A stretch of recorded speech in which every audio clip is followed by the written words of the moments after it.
Main Street Advisory Board meeting will call to order, and we'll jump right into the Secretary's report. Adrian is playing Secretary today. I'll be the role of Shelley. Awesome. You want to sit here? I can go in.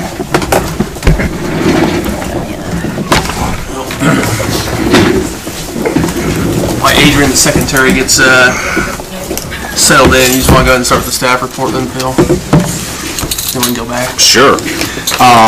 So 2 weeks ago, Adrian and Shelley and I attended Centralina Council of Government workshop in Charlotte, and it was very creative. It was very rewarding experience. It kind of got those creative juices flowing, so it was a really good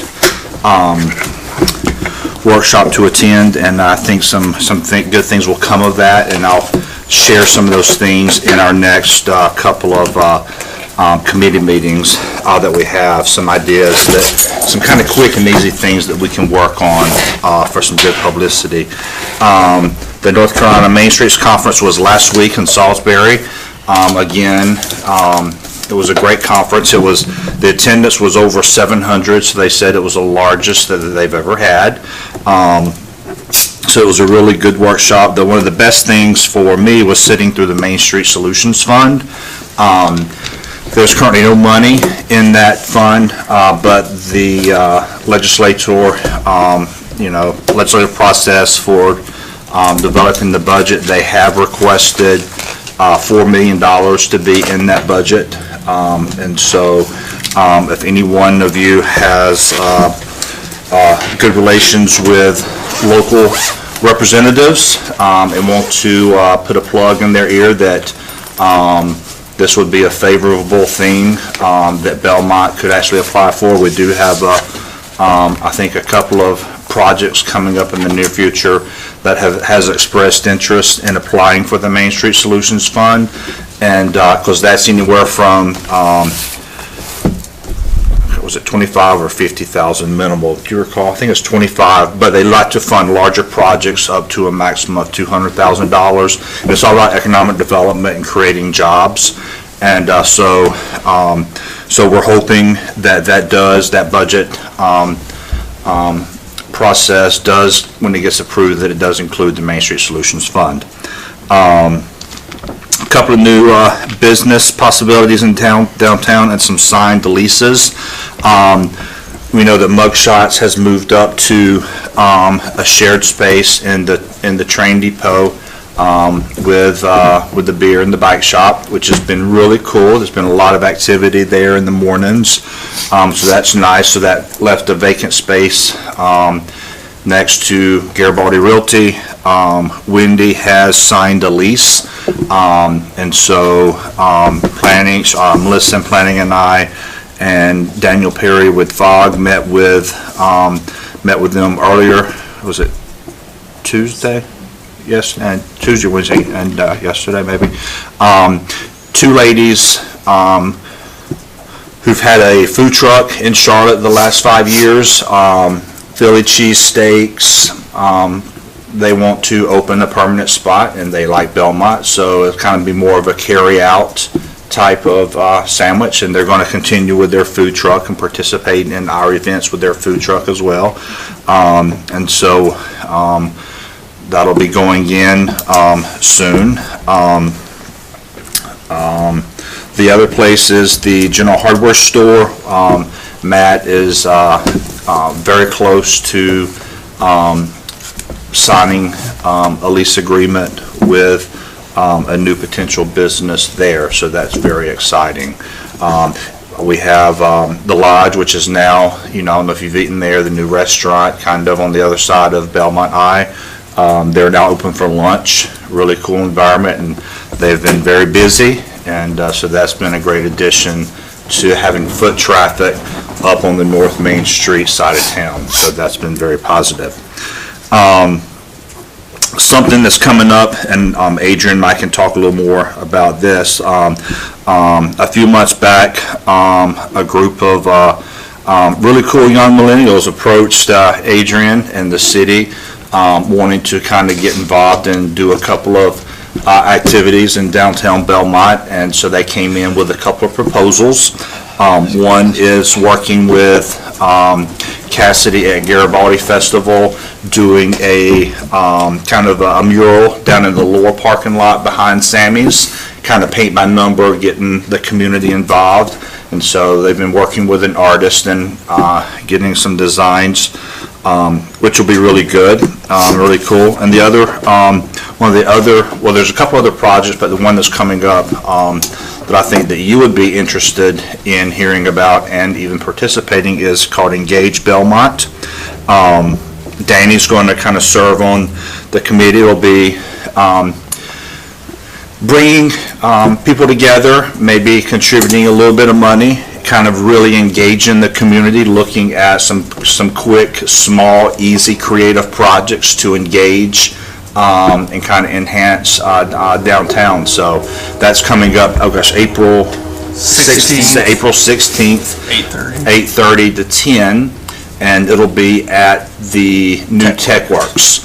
And so I'll forward y'all, I'll send y'all more information on that, but it'll be really good, and we're hoping maybe that that can continue, and maybe that our organization committee and this board maybe can kind of help get involved and kind of help, you know, nurture that, because it could be really positive for the community. Yeah, and I'll just add on the Engage Belmont. We wanted to have a kind of a place where people could come together, and people that are positive about Belmont and like what's going on and want to take us to the next level. And we don't have a whole lot of sort of organized venues where people can just get together and congregate and socialize and exchange ideas. And I mean, obviously that stuff happens at coffee shops and bars and restaurants and in the parks and at events, but we wanted to be really intentional about it. So it's a free event that the Main Street Board is putting on, and it will have, I think, 4 speakers on the panel just talking about different things going on around Belmont. And it's really a place just for people who want to enhance what we're doing in Belmont, to get together and exchange ideas. And so hopefully this will be the first of several in a series, and you know, we'll do it at TechWorks as long as they'll let us. And if you haven't been in TechWorks, it's an awesome, awesome spot. They've done a fantastic job there. That opens to the public April 5th. And so they'll be having a grand opening April 5th, I think at 11 in the morning. So this event will be April 16th, so it'll be one of the first big events down in their big conference room or event room.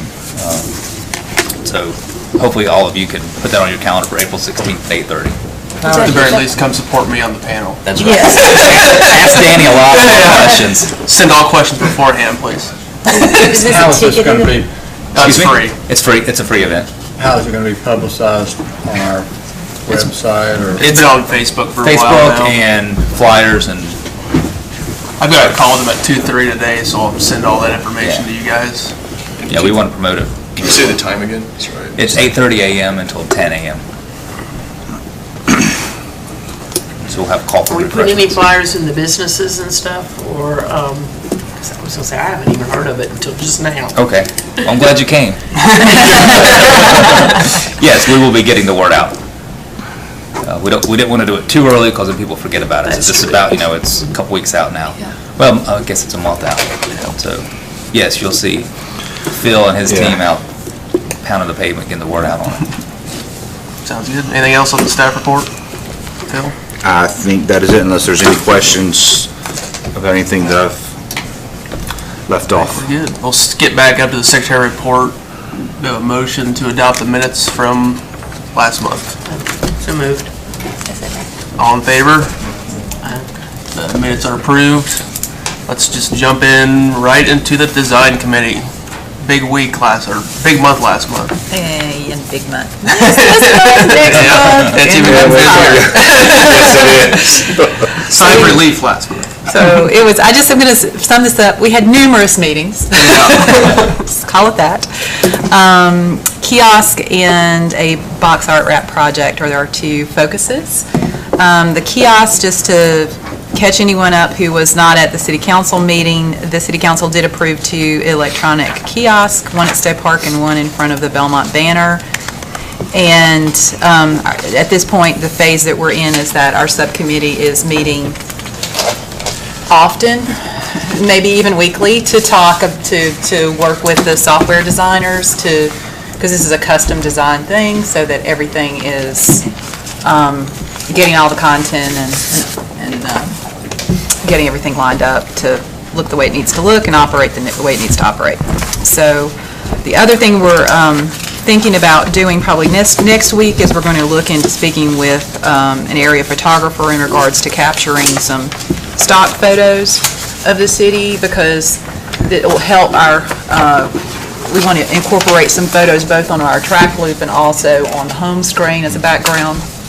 And in doing that, we can approach that several different ways. I know there's been an interest expressed to just for the city to have some photos that they would have rights and usage of. So be thinking about what if you had any of your committees have needs for certain kinds of photos. We can always sort of approach this photographer with, hey, this is what we need right now, but while you're out, in the sun, because at the right time of day and the sun's right, see if you can capture this and that and the other, so.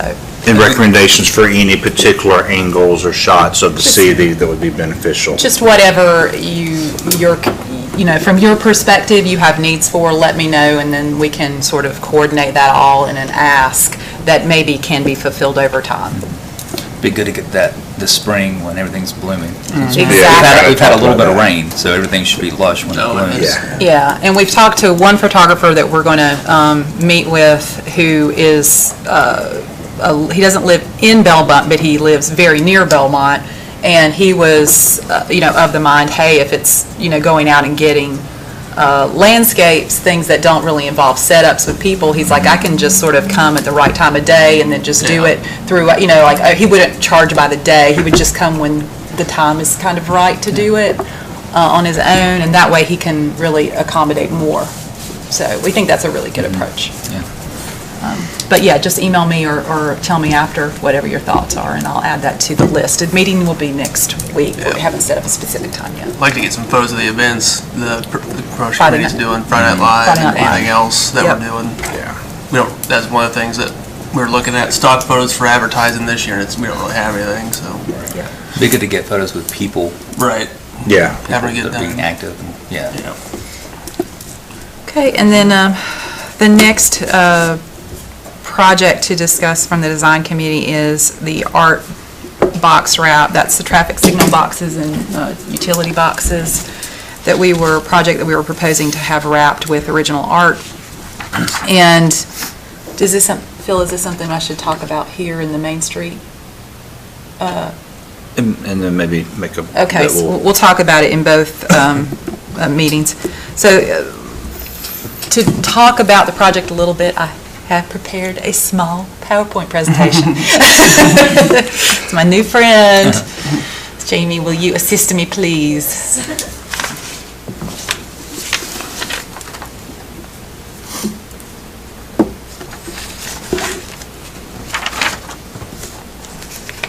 So this is just something that I'll just sort of run through all of this in this meeting, so you kind of understand the whole sense of it.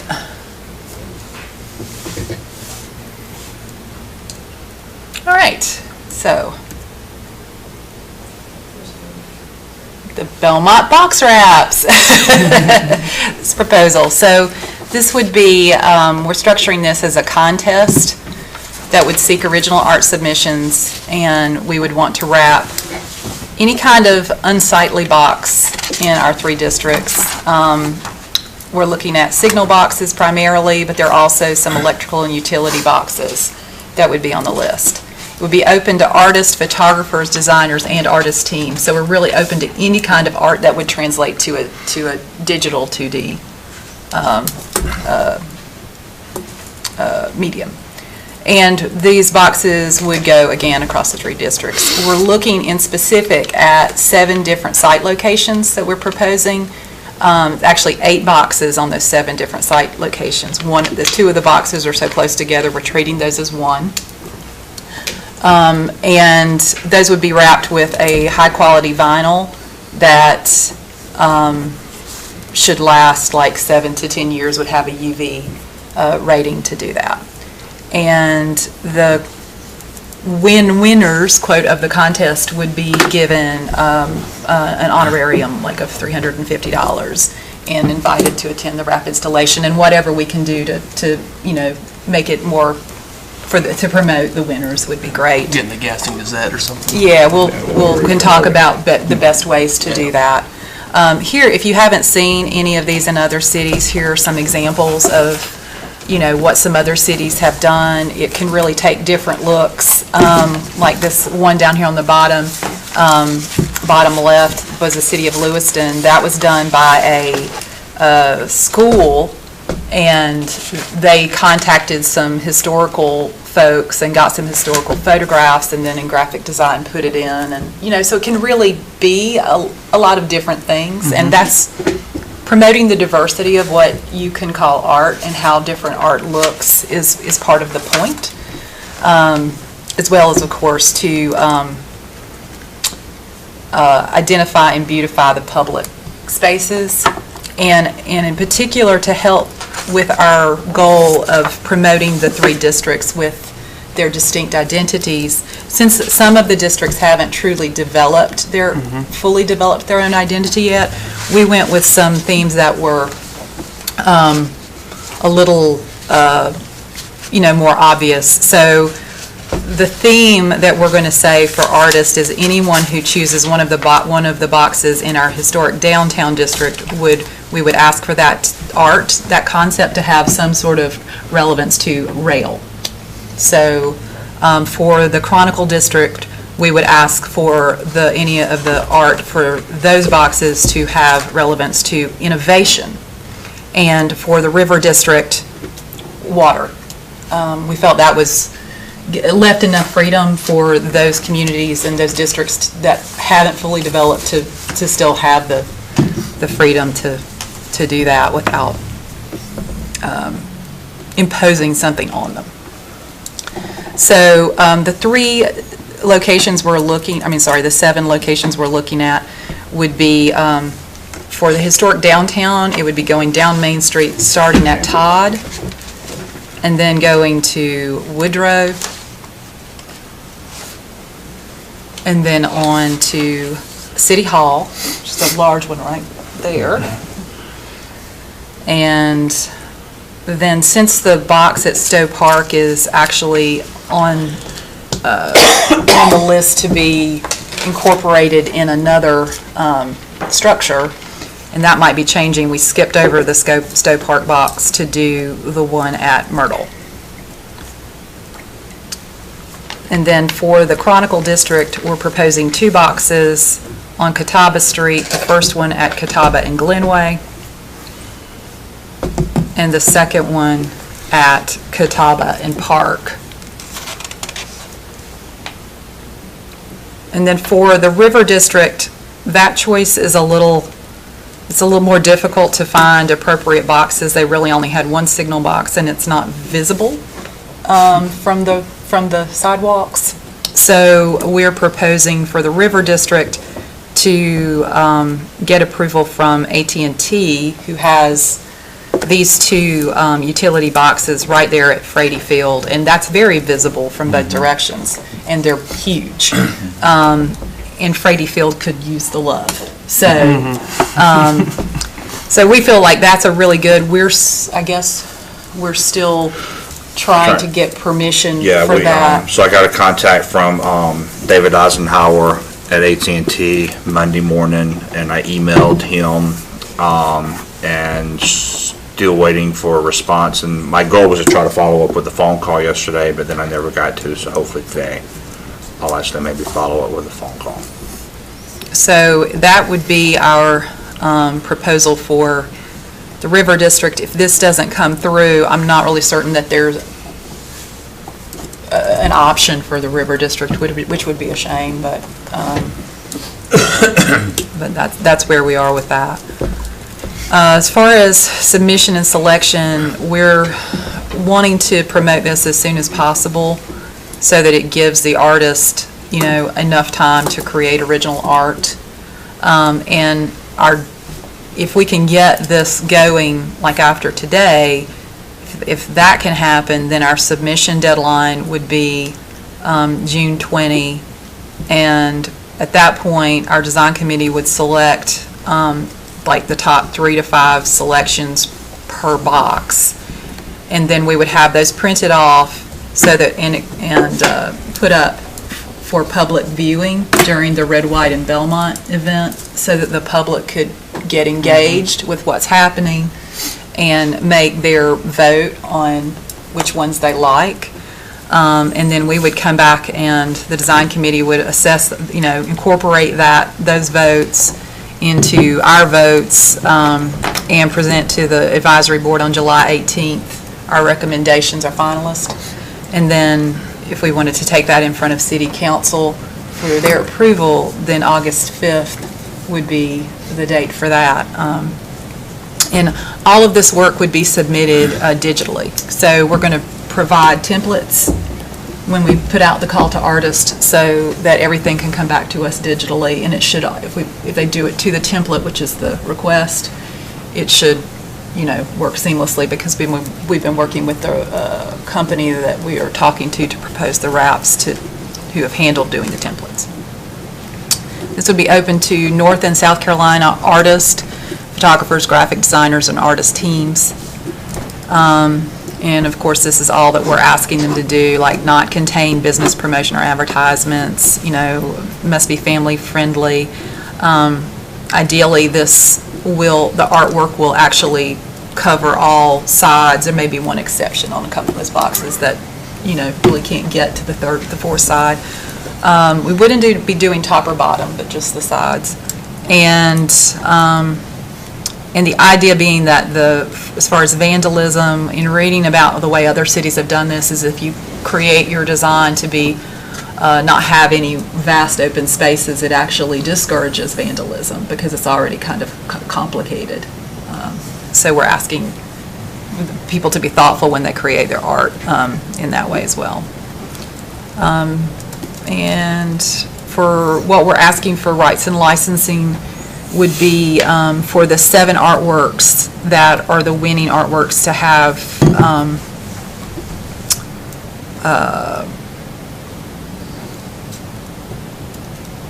let's see, we would be using it for the program purposes. I know I'm skipping ahead, I'm sorry.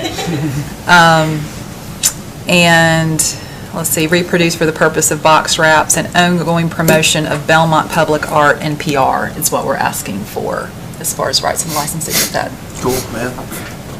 Okay. And then we can talk about, this is our proposed budget for it. This budget includes 7 wraps, and that covers everything, including the install.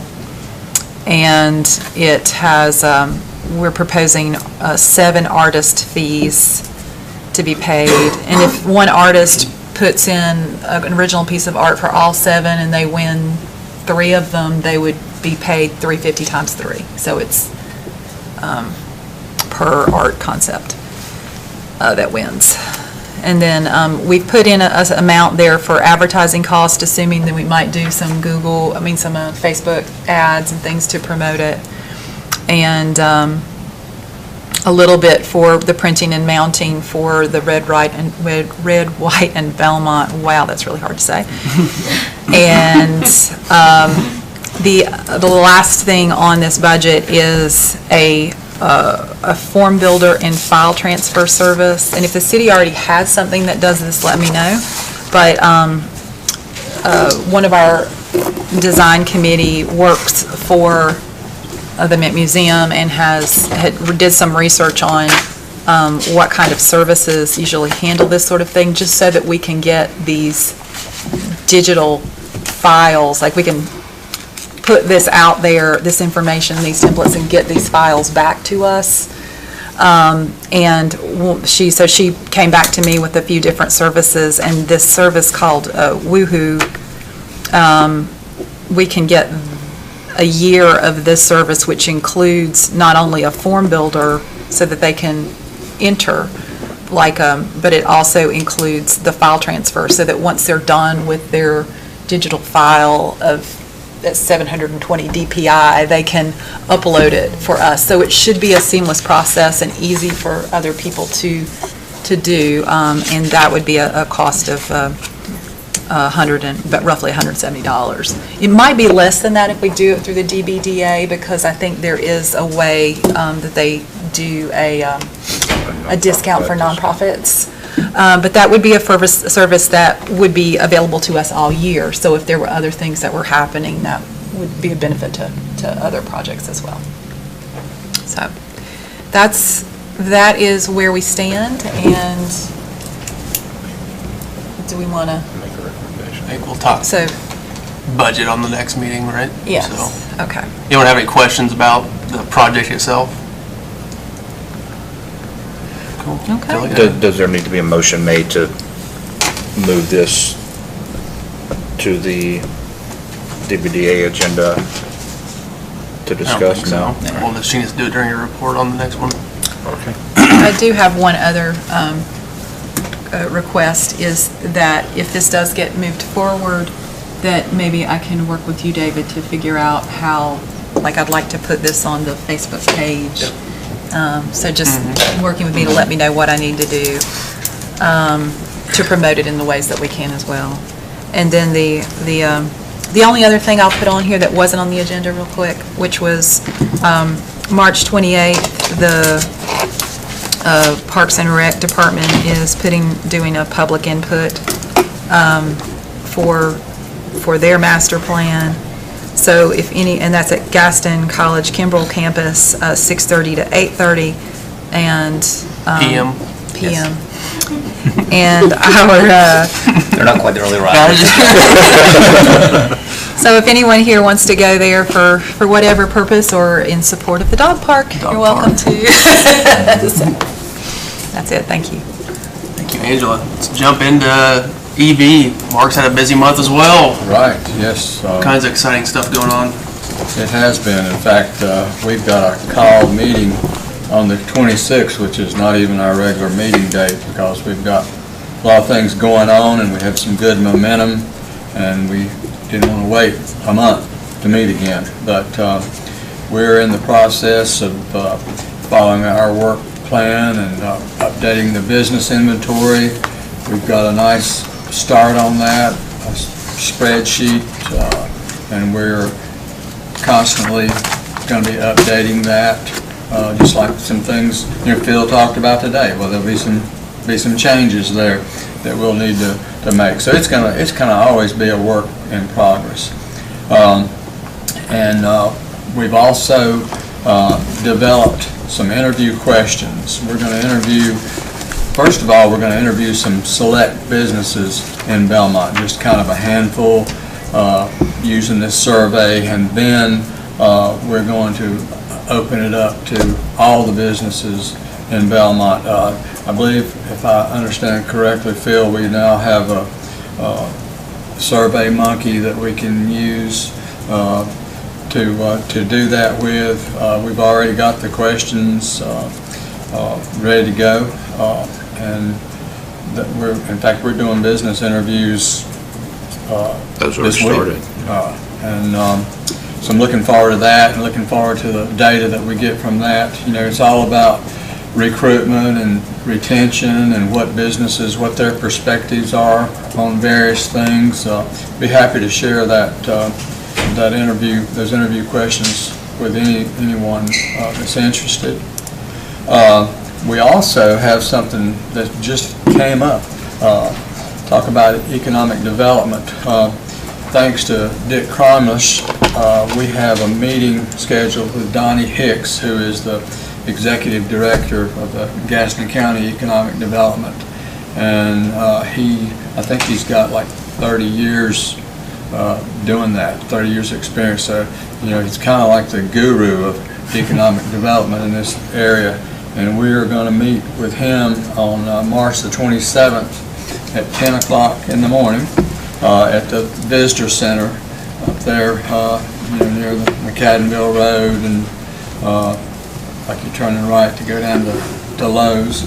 And I'm really looking forward to that, and I wanted to open that up to anybody that's interested. They said they got room for at least 15 people, and I don't know how many of our folks from economic development or economic vitality will be able to attend. So if you're interested in that, it's probably going to be about an hour time that we'll spend with him and get his perspectives on recruitment, because recruiting business is a big part of his job. So I think we can probably learn some things from him. And if you can't make it, maybe if you have questions, send them to Mark so we can make sure to ask those questions. Because I know I'll be out of town, but I'm sure to send you a list of what I'd like to know. Perfect. That would be great. Did you say you're meeting with? Who what? Who are you meeting with? Donnie Hicks. He's the Executive Director of Gaston County Economic Development. And I also want to mention we've got a couple of new members on our Economic Vitality Committee. Mo Sala, I think I'm pronouncing that correctly. He's a commercial real estate agent, so we felt like that would be definitely somebody good to have with us. And we've got some diversity. We've got another lady on our committee, Anne Marie Clinton. She is retired from Mecklenburg County Schools. She was a director with that school system over the at-risk program. So both of those people seem to be real interested in working with us. Anybody got any questions? I just want to thank you for putting both so far. I mean, the amount of hours the last couple months and momentum we're building, laying the tracks is what we're calling it. So we appreciate it. Sure. So, any questions for Mark? All right, let's go into promotions, David. All right. So talking about welcoming new committee members. So we had last time Nate Wells from the trolley board, and Melanie, I'm going to butcher her last name. Apologize, Melanie. McLeod from Gigi's join us. So it was good to get their perspectives and input on direction, suggestions for activities and how we can support. There's already some activity on other prospective committee members to support, coming from them being a part of the committee. I'm so excited to have them and continue to build that. The more support we have, the more we can do, which is awesome. So as far as the social media calendar goes, I do have a sample for you guys to review. So what we've done is, based on our initial planning session, we created a 52-week calendar of different social media topics. So every committee meeting, what we do is we view just what's going to happen between the committee meeting we're at and the next upcoming committee meeting. And if there are any printer issues, I don't have the best printer, so let me know if you need an alternative copy. But this is fluid. It's really to act kind of as a guidepost for us in talking about what content we should be focusing on. For example, what you see here, we've added some suggestions to have posts for Gigi's, and we'll continue to build on this as we go forward. But won't go into all the details there. We'll kind of refine the process for how we collect content, so that we ensure that we're funneling content from the committee to support each of these topics. But we do have that framework, and we'll continue to build on that moving forward. Friday Night Live. So I believe all of you have a sheet with 2 stage options on there. So the committee reviewed 2 quotes, one from Stan Lowry and one from Creative Solutions. Based on the quotes and what each of the companies would provide, I would like to make a recommendation. Promotion committee reviewed each and suggested that we proceed with Stan Lowry for Friday Night Live. So do we need to? We'll do that in the DBA meeting too. Okay. It looks like Stan Lowry's quote is significantly less than Creative Solutions. Is that correct? That is correct. So you're being responsible with the resources that you have. We are attempting to be responsible with the And the Creative Solutions has done a great job for us in the past, but it looks like their quote is just a lot higher. correct. Their weekly or their concert quote is higher. But then they did say that they would actually, as a sponsorship, would actually give, you'll see on the far right, one of the June concerts, that they would actually provide a sponsorship of a, free, so that's how, it's all formed to show what the total cost would be for the DBDA. So we can revisit that. Yeah, we'll table that to the DBDA to vote on the proposal. As far as promotions go for the different events, we have lots of activity pending at this point for Friday Night Live. Some different things like posters, banners, in a couple locations. North and South Belmont, and the Sandwich boards are out. Yep, sandwich boards, and then working with Chris Etherton on the promotions committee to create some posters and some leave-behinds and then some coasters that we can put at different locations. One side would have the schedule and the other side would promote specifically Friday Night Live. So lots of good activity there. We did create, and then I only have 2 of these, so we can just pass those around. We created a generic template for promoting our events and then our retail promotions as we go throughout the year. So this will help keep us on track, and this is again something that we'll continue to build on.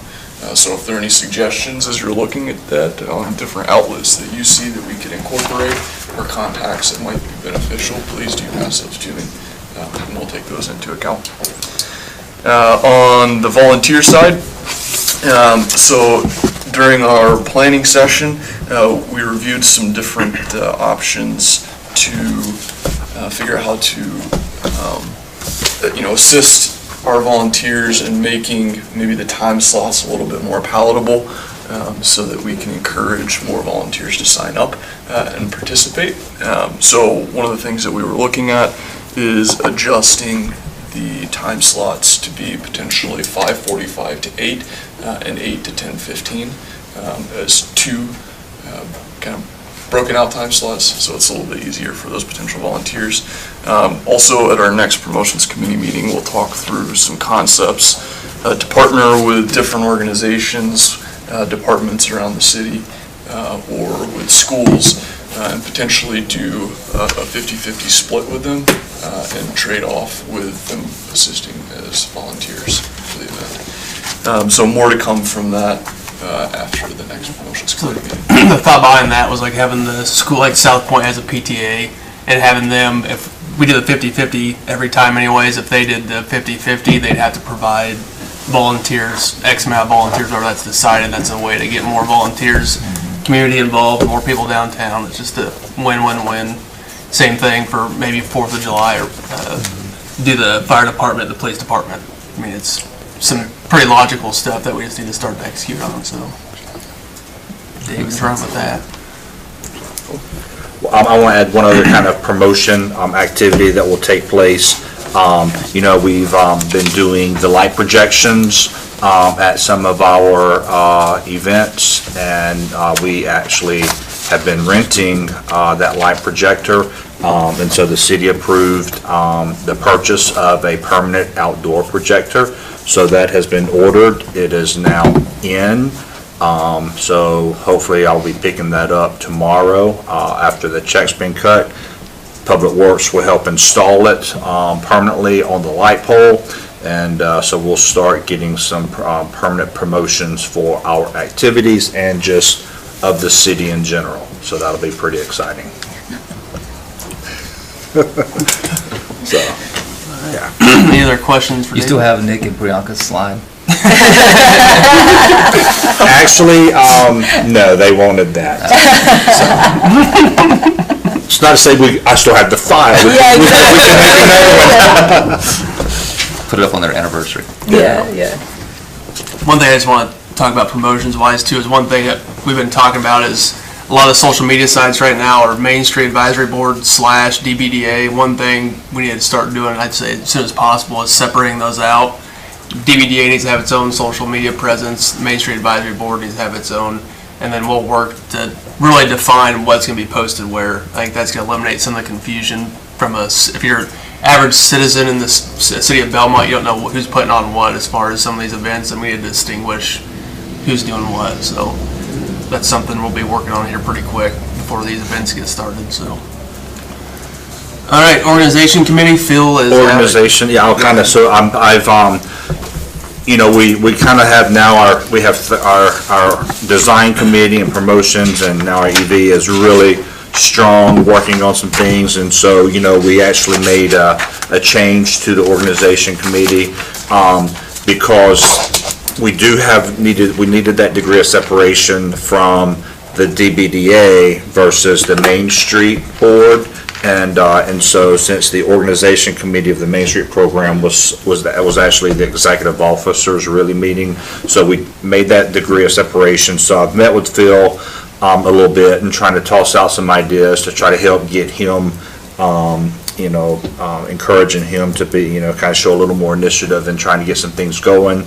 And so, but we really, and so Sister Nancy, with the change, you know, on the promotion, so it kind of conflicted with her schedule. So she said that she would like to serve on the organization committee.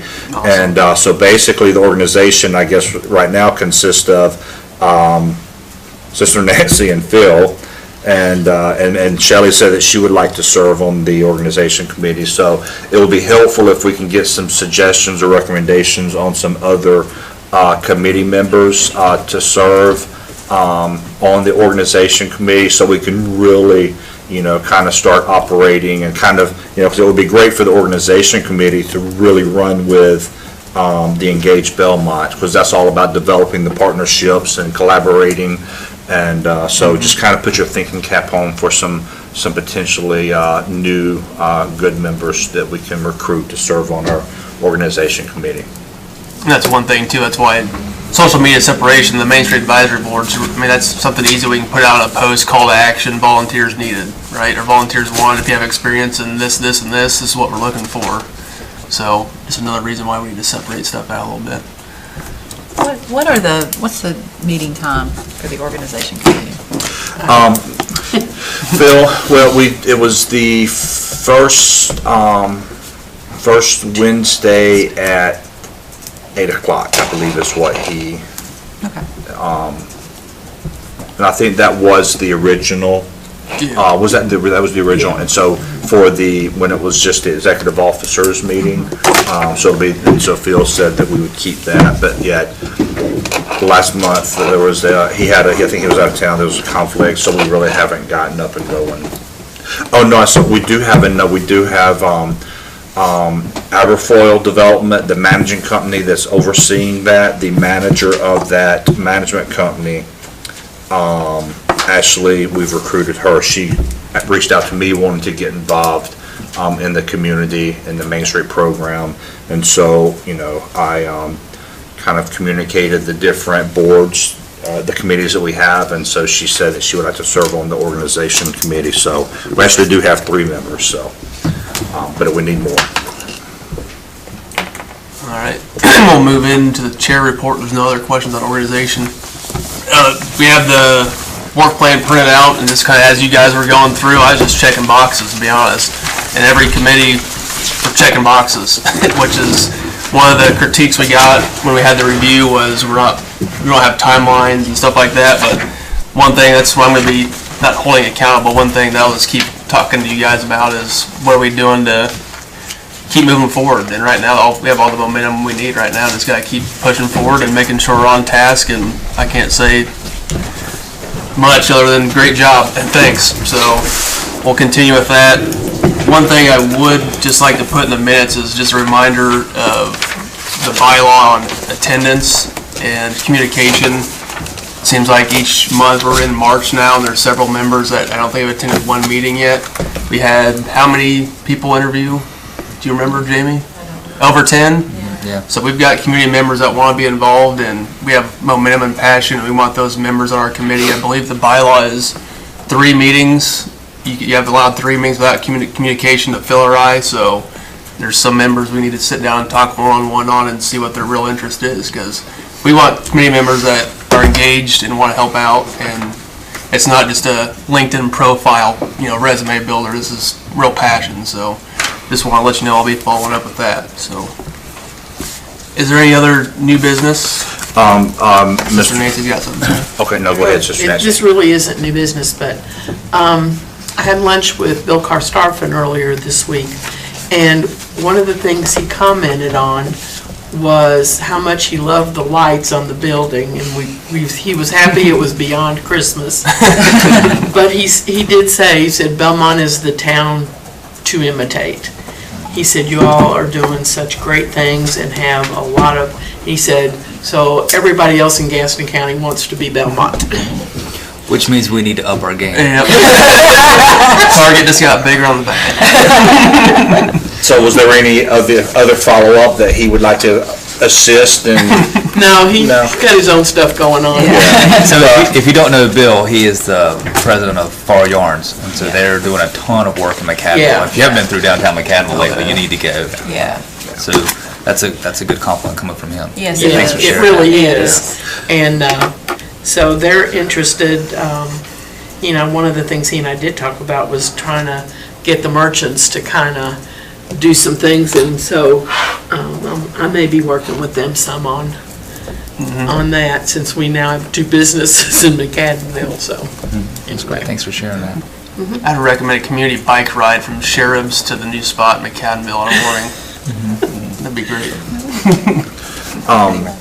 I will, Mr. Chair, I'd like to make a proposal on something before, because I feel like the board would want to adopt our annual work plan. Yeah. The one thing on here, I think we've got it pretty updated. Everyone's got a copy of that. Is on the second economic development strategy, the objective, this one I've kept highlighted.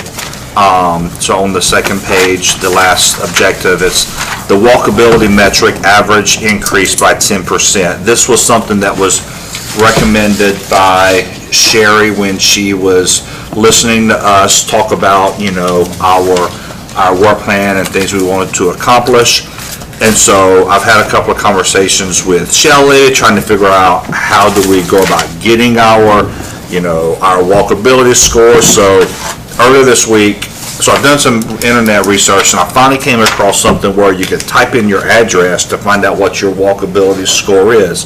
But I was just trying to find something, because they also, so this site, and actually had, and I should have made copies for everybody, sorry, but 90 to 100 is Walker's Paradise. 70 to 89 is very walkable. Most errands can be accomplished on foot. 50 to 69 is somewhat walkable. Some errands can be accomplished on foot. A score of 25 to 49 is, mostly, car dependent. And then 0 to 24 is all car dependent. So, anybody want to take a guess at what Belmont's walkability score is? Well, according to this website, we are a 58. A 58. That's 58, Phil. So it's, and I typed in the city hall address, so it says that Belmont is somewhat walkable, some errands can be accomplished on foot. The bikeable score was a 50, and so I just wanted to put that out there as far as the objective. Is this something that, as far as a 10% increase, that we still want to keep that as a goal? And so that was the only area, kind of the grayscale, as far as on our work plan, that I kind of wanted to make sure that we Finalize it. What would we consider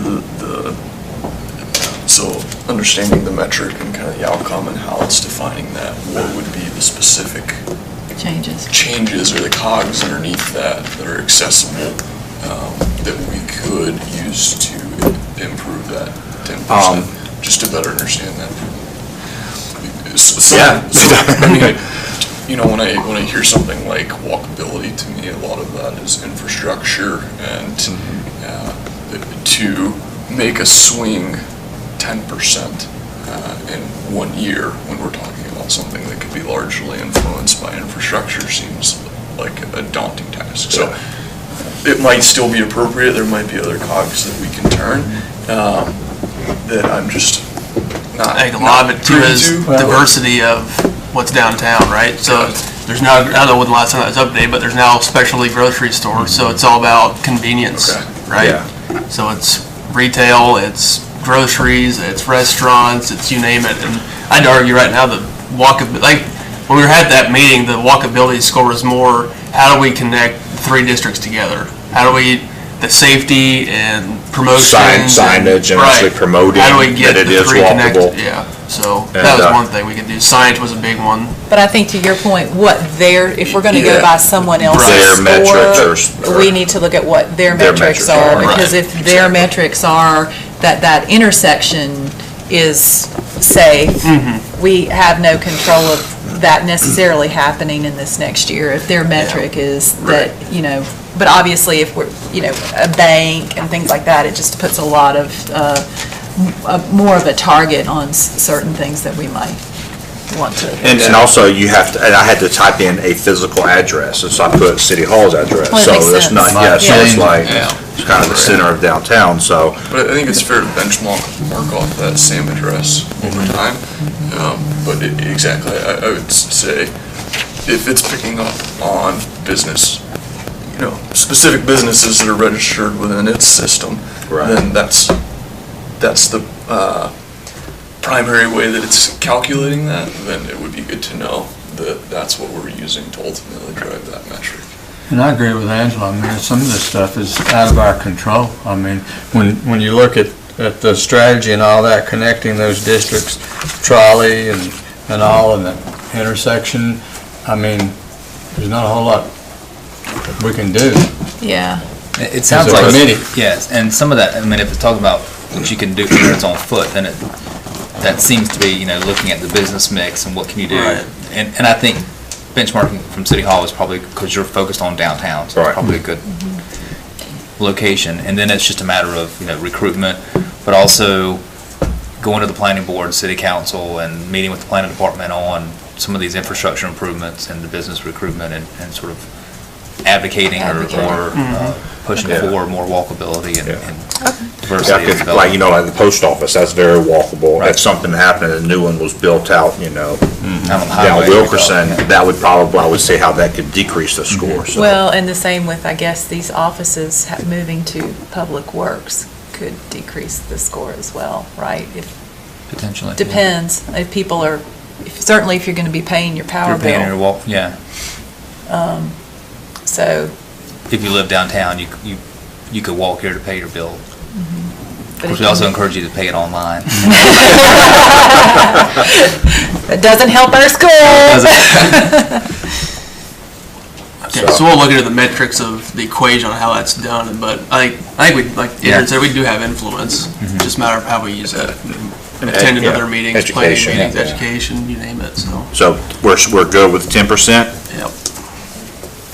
I think it's a good goal for the first year, and if we see that we don't make any progress and we will it Yeah, down, we or if evaluate we're it. doing 15%, then we'll talk Does, about it next year. does that score, does that incorporate all of Belmont or just the districts? the That three score districts? itself is just gonna pick an address, so it's just City Hall, the walkability, City Hall to, basically if City Hall is your house, what's the walkability score? Yeah. And it's So it's probably, 58. yeah, can you And get the- groceries, get. The little icons that's got, like coffee, grocery, food, beverage, shopping, kind of, so I think it's kind of, I would say they would probably look at something like an Esris, report and look at the Does it type have of, the physical retail diversity of locations within, so.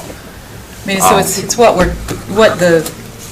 certainly matches the objective, which was to increase the business diversity, right, on one of But that's certainly not Belmont as a whole. I mean, if you put an Right. address saying Reflection Point, Yeah. you're probably gonna get a 0. I mean, you can walk within the neighborhood. Car dependent, yeah, Yeah, You wouldn't want to get groceries from Reflection Point to Harris Teeter. yeah. but, Like the bike lanes, having bike lanes helps, yeah. having the bike stands would help. Yeah. Wayfair but- signs. But it would be interesting to see what metrics they're using, to see if then somehow within, a GIS system, we were to kind of create our own, looking at what they're looking at for their metrics and seeing what we have within our boundaries to then somehow formulate some type of score. But, I don't know So- if it necessarily warrants getting bogged down in all the details of what their algorithm might be, but I think I wouldn't want to look at 10% and say we did all of this for business diversity and all of this for improving the safety, and then the metric goes up 2% and we say, well, we failed against that metric. If I that think we'll look metric at it was that way, yeah. just based on infrastructure. So if you're interested, Angela just found the site, is it Redfin? It's Redfin, and they have a walk score, a transit score, and a bike score. So we would go by the walk score since we don't have the control of the other things. Right. So if you want I think we should just, 10%'s the goal, Yeah. and we can And then go reevaluate yeah, if we need to, but I'll make the Let's motion go. to approve the work plan as presented. Yeah. we have a second. All in favor? Aye. Any opposed? It is moved. Thank you. So the answer to the question is it looks at amenities within a 5-minute walk or 0.25 miles are given maximum points. All right, any other old or new business on, I have just a quick question, Angela. When are you going to distribute the call for artists? As soon as we have either. Probably will know more after the DBDA meeting. After, yeah. Because I was saying the Art Guild is meeting at Bliss Gallery tonight, Okay. and so I thought. well, hopefully we can bring that Maybe we flyer can with bring it. it up. So anyway, I thought if you wanted to, I would make copies of this and give it to those folks while they're Yeah, there. so the Gaston County Arts Council, they have a event called Pollinators, where they bring in artists and collaborate, and so, yeah, so tonight it's being hosted at Bliss Gallery. Yeah. All right, let's adjourn the Main Street Advisory Board meeting, and let's get in the DBDA. Do we record the DBDA? Do we?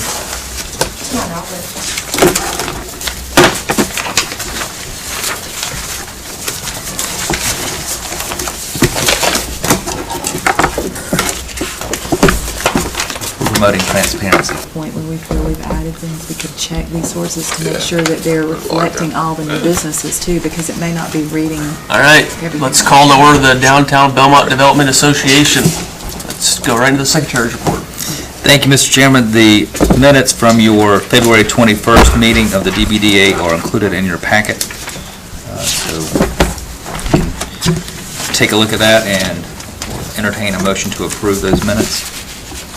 I move to approve the minutes. I second. All in favor? Aye. All right, they're removed. Anything else on the Secretary's report? No, sir. Let's move into the staff report.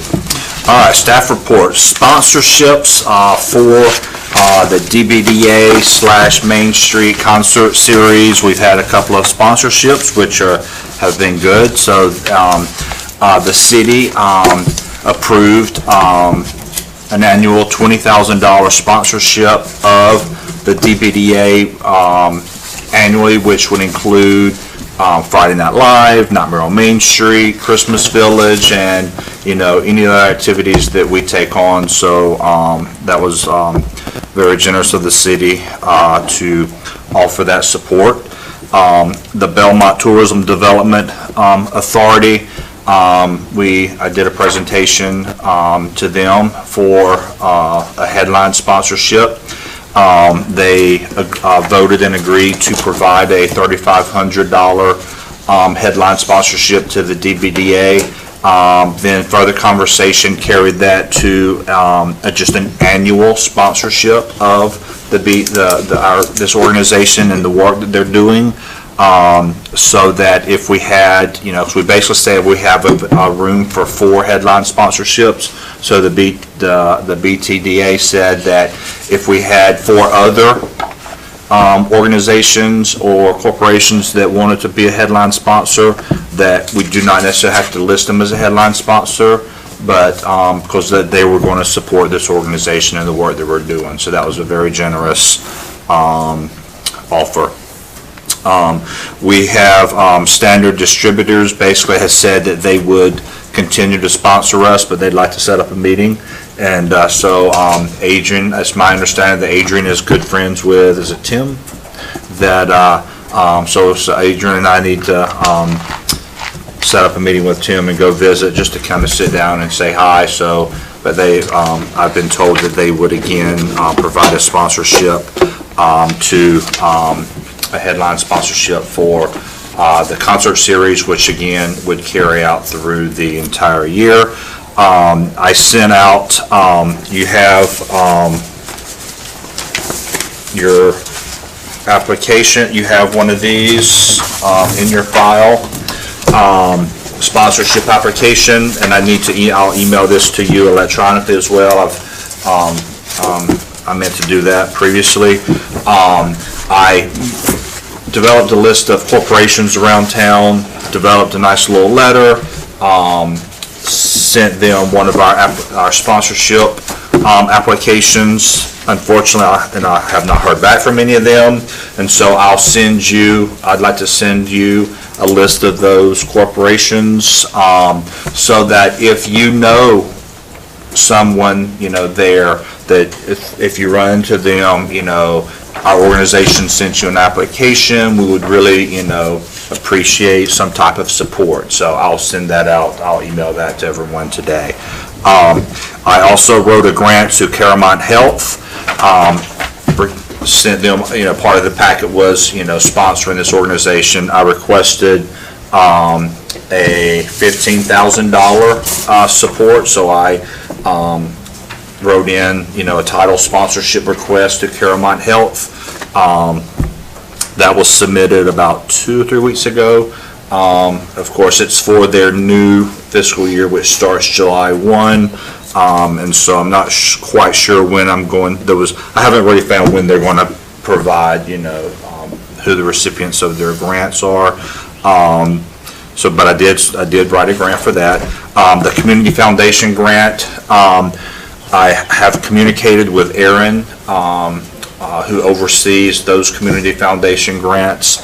As you well know, that we received a $7,500 grant last year to do the lights on the building. And so I believe this grant is due at the end of April. Even as of yesterday, the website has not been updated. But I would really like to, but I did talk to, oh gosh, now I'm drawing a blank, Ted Hall's daughter. Allison Cottingham. Allison Cottingham, thank you, Adrian. About this grant, I had a conversation with her. She's on the committee that oversees the grants for Belmont. They love the lights, but they have asked that the grants need to be more, they would like for them to be more of an art focus. And so my thought is, writing a grant, for at least the $7,500 for more art in our downtown, which I think would tie in nicely with the project that we just heard about as far as our box art wrap in downtown. So that's my staff report. Any questions? I just also add the facade grant was approved, right? The facade grant was approved, and actually it's basically done. I've communicated with Nate. I created the contract, and I need to actually get Nate to sign it, and then actually Adrian to sign it in front of a notary here. So I actually spoke to Michelle earlier this week about that, so I'll get with Adrian and we'll get that signed. And but yes, that was approved by City Council and moved forward, and it looks really nice. So we do have nice new awnings in front of Stream Bean and Johnny B's Pizza. Any questions for Phil? Let's move into the treasurer's report. Mark? Okay, there has not been much activity this month. You've got that report in front of you, $20,349.05, the checking account balance. The outstanding checks, $1,582.46. That's Friday Night Live band deposits. Current account balance, $18,766.59. And that's, of course, the available funds. We've still got uncollected sponsorships for 2018 of $3,000. And any update on that? Any update or headway on that? Yeah, it's two, and so I had a communication with one, and reminding them And they asked, could they break that up into 2 payments? And I said, yes. And then Shelley was going to reach out to the other, the construction company, because she was meeting with him and going to remind him about, his commitment, which was fulfilled by us, during the Christmas Village. So we're still, tugging away on trying to collect those 2. Anything else, Mark? The only other thing is Phil and I and Danny have a meeting. We got to change some signatures with the bank here, SunTrust, on Monday, 10 o'clock. Monday. All right, committee reports. Angela, back to you. That's me. So, art project, regarding the box art wraps, as Phil had mentioned, we hope that a grant can come through if the Community Foundation grant in particular seems to be well targeted towards, what they're looking for with what we're looking for. So hopefully if that comes through, that, that could almost fully fund the proposed budget for the 7 sites and 8 boxes. But in order to, if we wish to proceed with the plan and the timing that I put forth, in order to do so in good faith, since we're asking artists to create original work and submit for a contest, we feel as a committee would be important would be to have some assurance at this time that the project has the ability to be fully funded. And the request would be, would the DBDA pledge its financial commitment to fund the box art wrap project to the amount remaining after any other awarded or earned avenues of funding have been applied? Could you bring that budget up again, Jamie, please?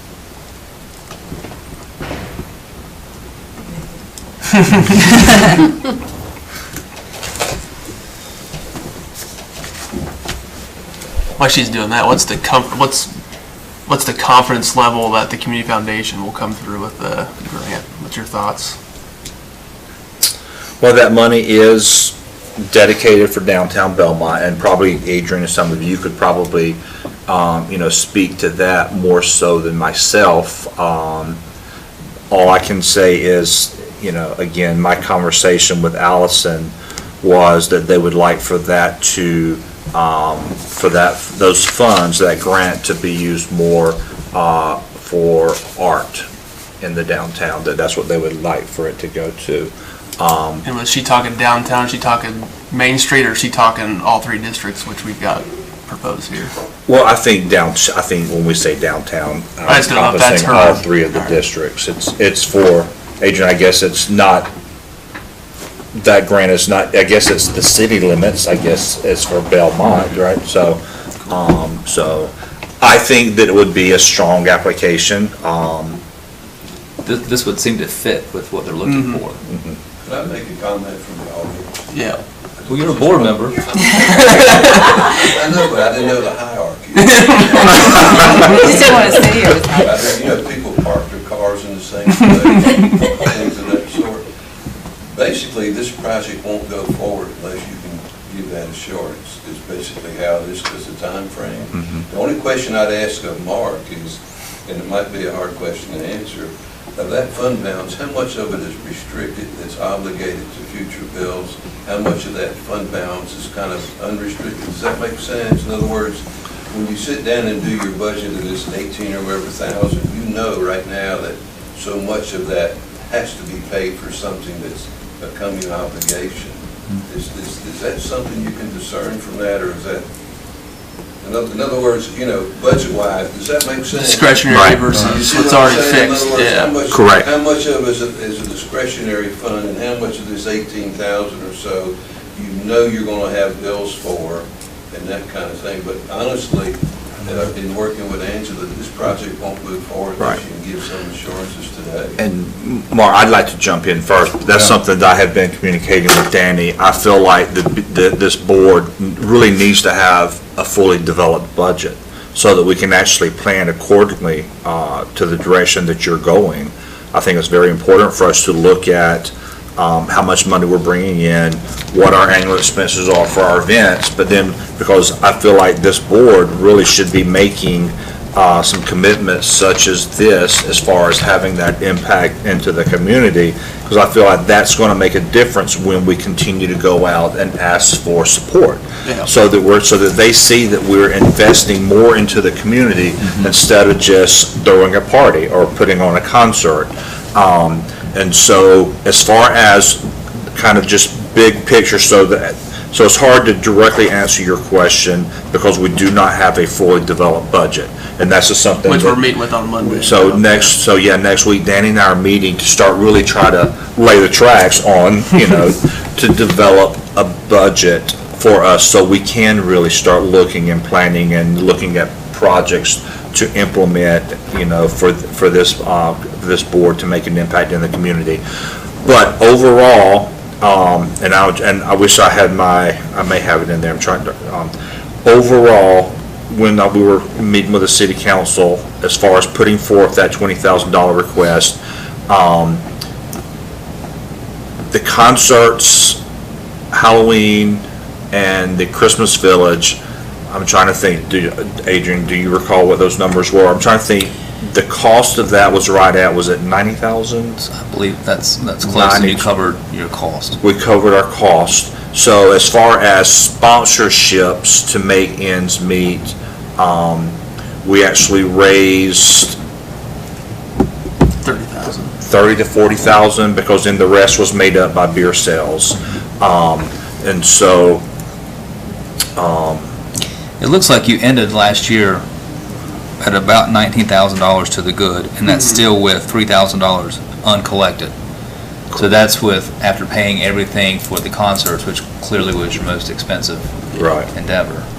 So, assuming that, and this year, you're doing the Friday Night Live concerts, which you made money on, and last year you did the Party in the Park, which you lost money on, and you're not doing those this year. Right. So, I think you'll be in a better financial situation, assuming that you get the sponsorships. Even today, if you add up the 20,000 from the city, the 3,500, the uncollected 3,000, the real number of available funds is 45,266. And this payout would be after July 4th, so it would be in the next budget. So it could be, it wouldn't affect necessarily things that are happening for this. Basically, all the concerts will be. When does the Community Foundation notify you that you did or did not get their grant? The $15,000, or no, the Community Foundation. And I guess I would have to defer to somebody like last year. Yeah, I don't remember. As far as last year's application, it was due with end of April the 24th, and that was 2018. They have not updated, and in my communication with Erin, she has not provided me with a very specific due date, and so I'm not for sure exactly when. Does anybody recall when approximately they received notice last year on the grant for the lights? Adrian, do you recall? I'm looking their stuff up right now. I don't recall that. I don't even know if they operate on a. Ron, do you recall? Are you familiar with when we received notice on the grant, that $7,500 grant? It would have been submitted by April 24th, and so I don't know, Sister Nancy. It was early on because they worked. It was early. So. But Phil, how do you feel about finances as far as making a recommendation in reference to the design committee's request?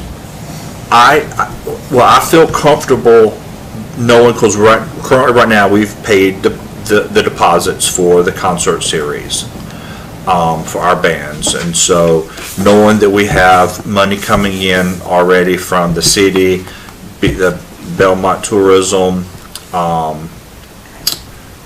Standard Distributors, we've reached out to Waste Pro and some other corporations. My perspective is you have to really invest and do something to get a return. And so I feel like if this board invests in some projects such as this, I think it's going to be easier to say, these are the types of things, this is the impact, these are the types of projects we're doing in the community, so that to get more buy-in and support from corporations. So I hear you saying you want to go forward with it. I would like to go forward with it because I feel confident. Just come out and say it. Through my I will beat the bushes. I will hit the pavement to try to fund. No, in my conversation with Allison, I feel like even Allison and some of the other people that serve on that committee that award those grants, I think the work that's going on in downtown, I think they know that is a product of this group. And I think doing a request, I think with this, I think it's a strong application, so. So we need to take the leap of faith and approve this for the design committee. From the Belmont tourism grant, that's just, we can do anything with that, correct? Well, no, it was specifically for Sponsorship, right? sponsorship. Concert. I requested for the concert series and Halloween and Christmas Village. Yeah. They voted on that and said yes, but then they came back and said, you can count on that, regardless of, if you have 4 other headline sponsors, we're going to support you. That's So- $3,500 that this board Either doesn't way, have we to can, spend. right, we can allocate it That however we frees up like. $3,500 that Right. you otherwise would have Right. spent at the concert. So- Right. Right. And, but of You ready course. for a motion? right. I am ready for a motion. I'll make a motion that we move forward with this signal box wrap, and this board will backfill whatever funds we don't raise through grants and sponsorships. I'll second it. All in favor? Aye. Any opposed? Motion moves. Thank you. I have confidence that Phil will find the money. Yep. And Sister Nancy, take that flyer tonight. All right, let's move right. You got anything else? No. Where are we at? Business recruitment incentive committee report. Is that you, Mark? Well, the only thing, I don't really have anything specific on that. The only thing is this survey. We're hoping to gather some data from all the businesses and see, what people need. Like, let me just pull this out of there. Let's say there was, we had talked about permitting or something like that. Let's say people were having problems knowing what permits they needed and funding that piece of the pie. Well, then that might be something we would look at as a business recruitment incentive. But until we get data, on that, then we're going to have to look at the big picture. Yeah, and I want to kind of piggyback off of that. We put this here more as kind of a topic of go ahead and introducing to this board as far as looking at future work in the community. We made had a conversation with City Council last Monday night about business recruitment incentives.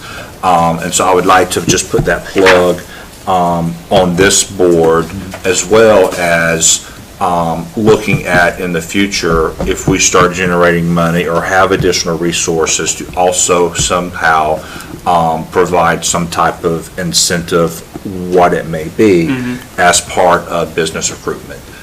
For example, I mentioned the hardware store. I'm in communication with that potential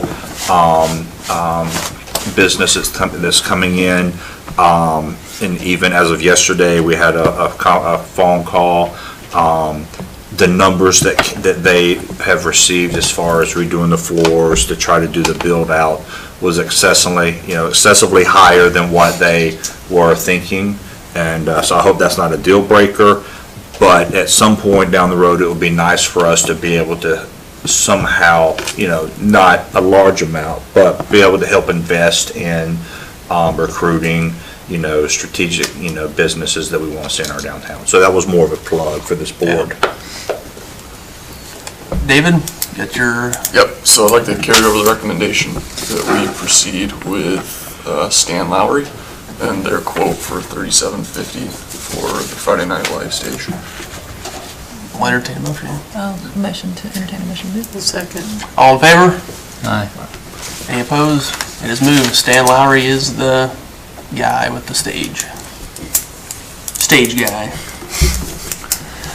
Chair report, I don't have much. Like we were saying, biggest thing, we'll meet Monday for the budget, which will kind of give everyone guidelines on how we're going to move forward. Really need to start working on sponsorships, getting more money in outside of the norm, which the city and everything else, we need to be able to get businesses on board like we have in the past. So that's going to be a big push.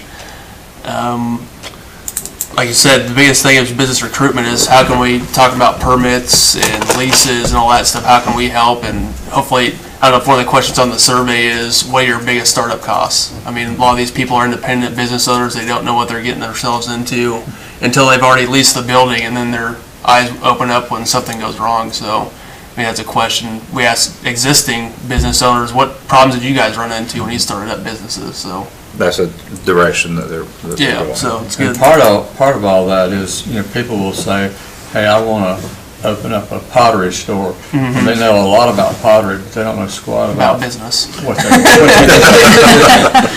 Yep, so. So part of that could be linking them up to existing resources through the Small Business Center at Gaston College and Belmont Abbey and the chambers, and getting them connected with some other folks that can help them with the business aspect of it. Yeah. Right.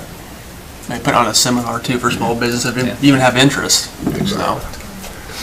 Any other new or old business? Sister Nancy? Is there any thought about publishing a calendar of events for businesses, for organizations to kind of know what's happening in Belmont? I know we used to do that on a We've got a monthly calendar of basis. city events and DBDA events. I guess it's a matter, are you thinking, like if you're having a special Right, we incorporated event? what the businesses did, and that was a nice, I think, service Right. Yep. that we I believe that's provided. on David's radar already. Yep. So You just get it's- the information from those businesses Yeah. if you're having a Collect special it. event. A featured artist, for example, at Bliss. Like, we've got a show coming up, it's a juried show, starting in April. Yeah, that'd be great. And ultimately, the kiosk will be able to incorporate even information that like that. So that would, once that's up and running, that'll be another resource. One of the biggest things too we've talked about in the promotions committee is not just promoting our own events, but promoting business events, all downtown And as I events. said, we used to do that Right. once upon a time, and I think the businesses really appreciated that. And That'd be so great. it'd be nice Make to, if we Facebook could do posts it and things like again. that. Yep. And Sister, as I've been getting out, talking to business, I share that, if y'all have something, let me know, so we can also, put that on our social media to Okay. help support, so. I think we can visit at our next promotions committee meeting how we can best capture that information in mass, whether it's businesses submitting that Got to breakfast us. with the Easter Bunny coming in April.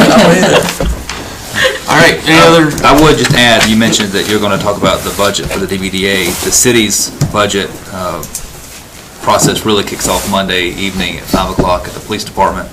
It'll be our first budget workshop with the city council. That'll be sort of big picture stuff, and then we'll have several workshops. In that process, we typically will have the required public hearing on the budget, the first council meeting in June, and then adopt it either then or sometime in June. So as you're thinking about what you want to do, whether it's the Main Street program or the DBDA, that would require city assistance, get that to Phil and Shelley soon, because we're starting to really ramp up what we're going to recommend to the budget. We'll recommend to the city council for the budget. thank you. And those are all public meetings that you're welcome to attend. All right, any other business from anybody? We'll adjourn. Thank you all for your time. Phil and Danny, I need to see you guys before y'all head out. Okay. Can I see you for a second too? Yes. Lay the tracks. You want to see Mark first? Let Marcy and then, then because I'll- Danny's got to, Yep. got to scoot. Yes, sir. Yep. Now, there's, Obviously, we want to make sure we get it right, so that's what that's all about. Welcome, everyone, to the March 21, 2019 meeting of the Belmont Planning and Zoning Board. The chair will entertain a motion to set the agenda. So moved. Is there a second? Second. Any discussion, all in favor? Aye. And the motion's carried. Everybody have a chance to look at the minutes from the last meeting, enter any changes, revisions, deletions? Include the changes I submitted, And those that I provided to you as well. and I'd move to approve the minutes of the February 21st meeting. Second? Is there a second? Second. Any further discussion? All in favor? Aye. The motion is carried, and the minutes of the February 21, 2019 Planning and Zoning Board meeting are adopted. Let's see. Do we have any public comment for tonight? I think they're tied to specific All right, let's proposals. see. Okay. We got a bunch of them here for 37 acres highway commercial zoning. Okay, the first one is Amberley modify approve a single. Okay, single. All right, so. What do you think? Want to do this first? No, I mean, don't we give Yeah. the presentations? Well, I mean, do it that way if you want, yeah. Isn't that how we normally do it? Well, go ahead. You want to do the first item, which is Amberley, they modify a previously approved single-family residential community. Yes, thank you, Chairman. And board members, as read into the record, this is Major Development Plan 2019-03 for a subdivision called Amberley.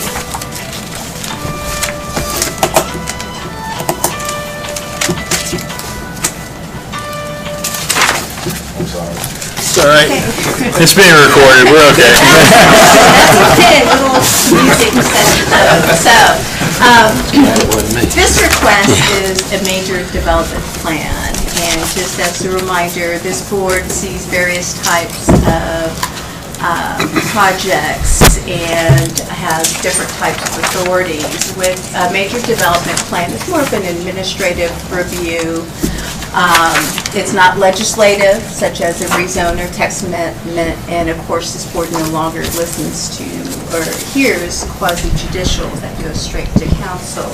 So a major development plan is required when a proposed project and its use is consistent with the existing zoning classification. That means it doesn't need to be rezoned, it's sort of considered a by right. If it can comply with all the requirements of the Land Development Code. So the major development plan with regard to residential subdivisions, if they are proposing 8 lots or more for residential, it does require it to go through this process. The intent behind the process is to allow city officials and the community to view and provide input on a development, and specifically what we call this in your packet, before development begins. This process works very well. It, again, provides the opportunity for a dialogue, and in almost all cases, it often results in a project that exceeds the minimum requirements of our code based on input. The planning board's task is you're required to review this and make a recommendation to approve with conditions, or recommendation to deny to the city council. So the proposal in front of you is for a 188-lot residential subdivision on 83 acres. Parcel IDs, for the record, are 188088, 188087, 188095, and 188090. Now, this residential subdivision is proposed to be set with detached single-family residential units. The community includes open space, tree-safe areas, and required infrastructure. Now, this project is actually a modification of an existing approved project that was approved for a 164-unit subdivision, and I'll go into the background and details in just a minute about that. So the map that you see on the screen is the subject property area. Belmont Town Center, where the Harris Teeter is located right here on South Point Road. Across the street is the high school.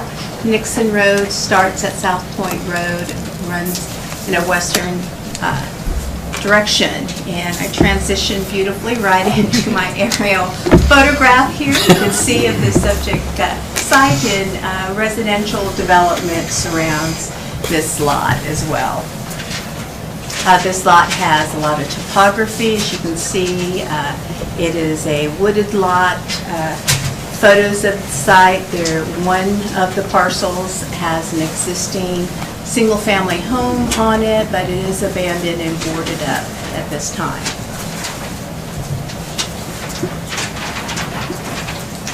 So the original approval was approved, went through the same process. The major development plan was approved in 2017 with conditions. It was for 164 single-family residential lot community, which resulted in a density of just under 2 dwelling units to the gross acre. The status of this project is they have completed the required annexation, the construction plans are approved, they've received outside agency approval such as from the state for their water and sewer and NCDOT. So it's really ready to go as far as groundbreaking. They still need to conduct the pre-construction meeting with city staff before they pull their grading permit and pay the remaining system development fees. This will need to be done by the end of the year to keep the project vested. So, as I mentioned, this is a request to revise this subdivision to add 24 lots. That would result in a lot count of 188, a density of 2.26 dwelling units to the gross acre. Based on the conditional approval, the additional lots does require it to go back through a major development review process. We did review this based on the city's current codes. What has changed in our current code since the original approval is, as you are aware, the city initiated a traffic impact study ordinance in 2017 to take into account all of these smaller subdivisions and address their cumulative effects where they did not meet the threshold for NCDOT for a traffic study. But, you know, all these small subdivisions do have a cumulative effect. So they were required, and they have had a traffic study prepared for the entire 188 lot subdivision. And again, it is going through the regular process of being heard tonight by the planning board for a recommendation to the city council for a public meeting, in a public meeting. So here is the overall site plan, and this may look very familiar to the board. It's the same exact layout as previously approved, the same roadway network and housing type, some alley fed, some front loaded single-family lots. What has changed, and I'll show the details in just a moment, is they have modified their lot widths. Yeah, I noticed that. In order to take in the additional proposed 24 lots. So here, the table that's provided on the screen and in your packet as well, they outline some of the performance standards. And what I did is the first column represents the performance standards for the general residential zone, the existing zoning on the property. The middle column is what was approved in the original approval, and then the new proposed performance standards. So we'll start with the minimum lot width for what we call an alley lot, meaning it loads from behind in an alley. The minimum lot width for these type of lots in the city is a minimum of a 30-foot wide lot. Their original approval, they had lot widths varying from 45 feet in width to 55 feet in width. And what they proposed is a reduction of 5 feet. So they would vary from 40 feet in width to 50 feet in width. Now, the alley load lots that are proposed at 50 feet in width, you'll notice that they are located adjacent to Nixon Road. And that is because originally their largest lots were 55 feet in width. We had them place that on Nixon Road, and that was to try to blend in with the other lot widths in the communities along Nixon Road. So this would be a reduction of 5 feet in width, but it still exceeds our minimum requirement. With regard to what we call a street lot, meaning their garages face the street and are loaded from the front, the minimum lot width is 55 feet or greater. The original approval ranged from 65 feet to 70 feet in width. They are proposing to meet the minimum width of 55 feet in width. And those are in the internal area of the development. With regard to setbacks, none of the setbacks have changed from the original approval. They're consistent or even exceed our minimums for the general residential zone. Side setbacks are going to be less though, right? Yes, they would be, they're still, they're 20% of one number that's less is less. whatever the lot width, yes, that's correct. So, with regard to tree save area, as you're aware, our land development code requires that 25% of the existing tree canopy be preserved. That comes to just under 21 acres. It's 20.75, and they are providing me 20.75 acres of tree save area. In addition to the required tree save area, new developments are required to plant street trees as well as yard trees on the individual lots. Based on their overall design, that would result in about 700 additional trees, and that is based on the additional lots, is about 48 trees over the original approval. So by the time all the trees are mature and everything's planted and the dust has settled, there should be a return of about a 38% tree canopy for that community. With regard to open space, per the ordinance, they're required to have 7.85 acres of open space. They have provided over 37 acres of open space. With regard to street design, it has not changed from the original approval. Nixon Road is currently a 60-foot right-of-way. The future plans for Nixon Road is an 80-foot right-of-way. And the applicant, where they control the property, is required to dedicate 40 foot from center line to help meet the future needs of that 80-foot right-of-way, and that equates to about just over a half acre of additional street dedication. They are required to have a gutter and a 10-foot wide multi-use path along Nixon Road, including street trees and street lights. Yes. Sorry. Yes, sir. Now, according to the report, Nixon Road isn't completely built out through this development. Explain that to me. Nixon Road is, and maybe I can let our transportation engineer. Nixon Road currently dead ends in a cul-de-sac area, but it is platted to extend further. Part of their requirement for their development is to build out that road. Are they going to build it out to 60 feet or 80 feet right of way? They will build it out, well, with the improved requirement for turn lanes, which we'll get to, it will vary. But they will dedicate the area, they'll place the multi-use path in an area where if it is widened in the future for a bigger project, it wouldn't have to be torn up.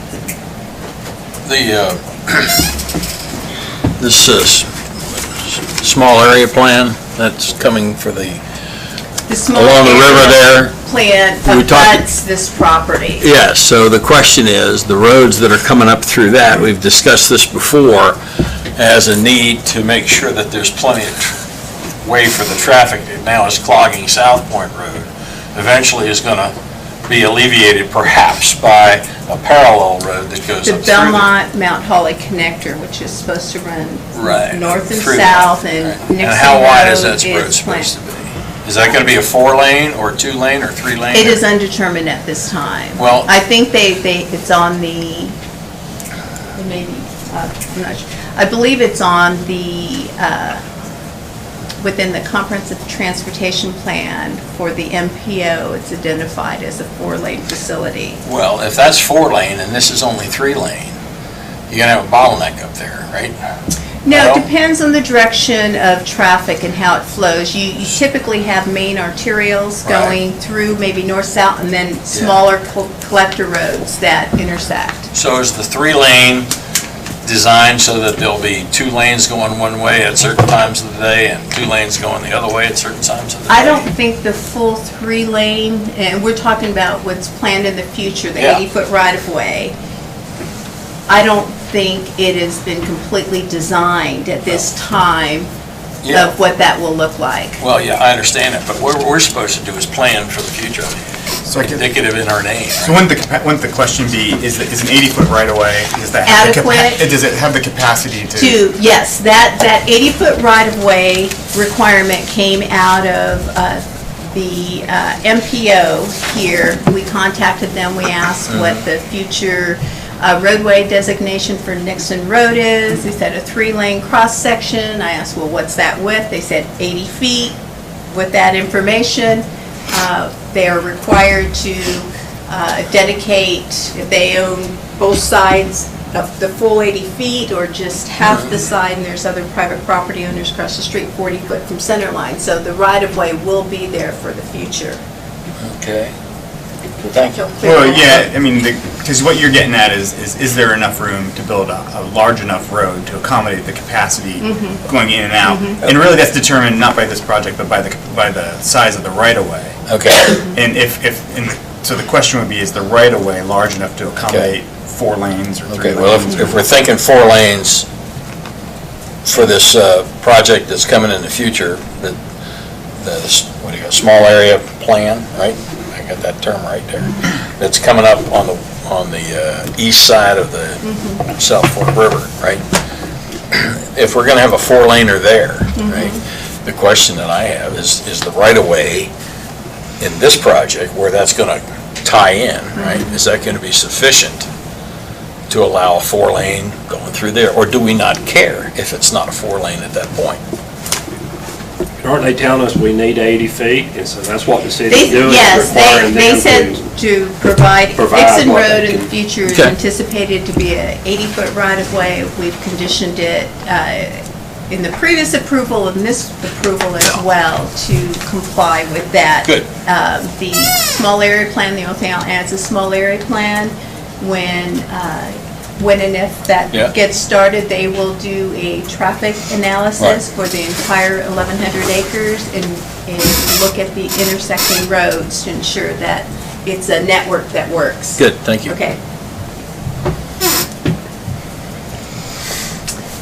Traffic analysis. So as I mentioned earlier, that what's new in the ordinances today that was not in place during the original approval is Chapter 16, specifically Section 16.4 of the Land Development Code requires a traffic impact analysis if it meets the city's threshold, which is lower than NCDOT's, because again, our intent behind that ordinance was to capture the smaller developments, have them mitigate their impacts, so to offset the cumulative effects.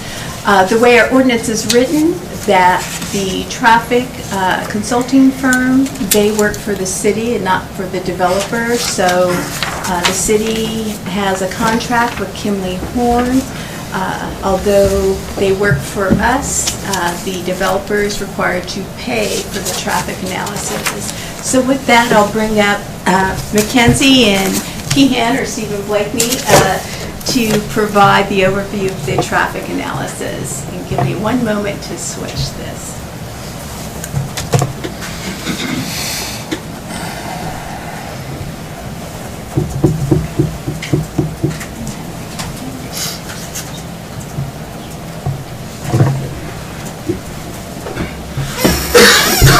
Shelley. My name is Mackenzie Keehan with Kimley Horn, and as Shelley said, we did the traffic impact analysis for the Amberley development.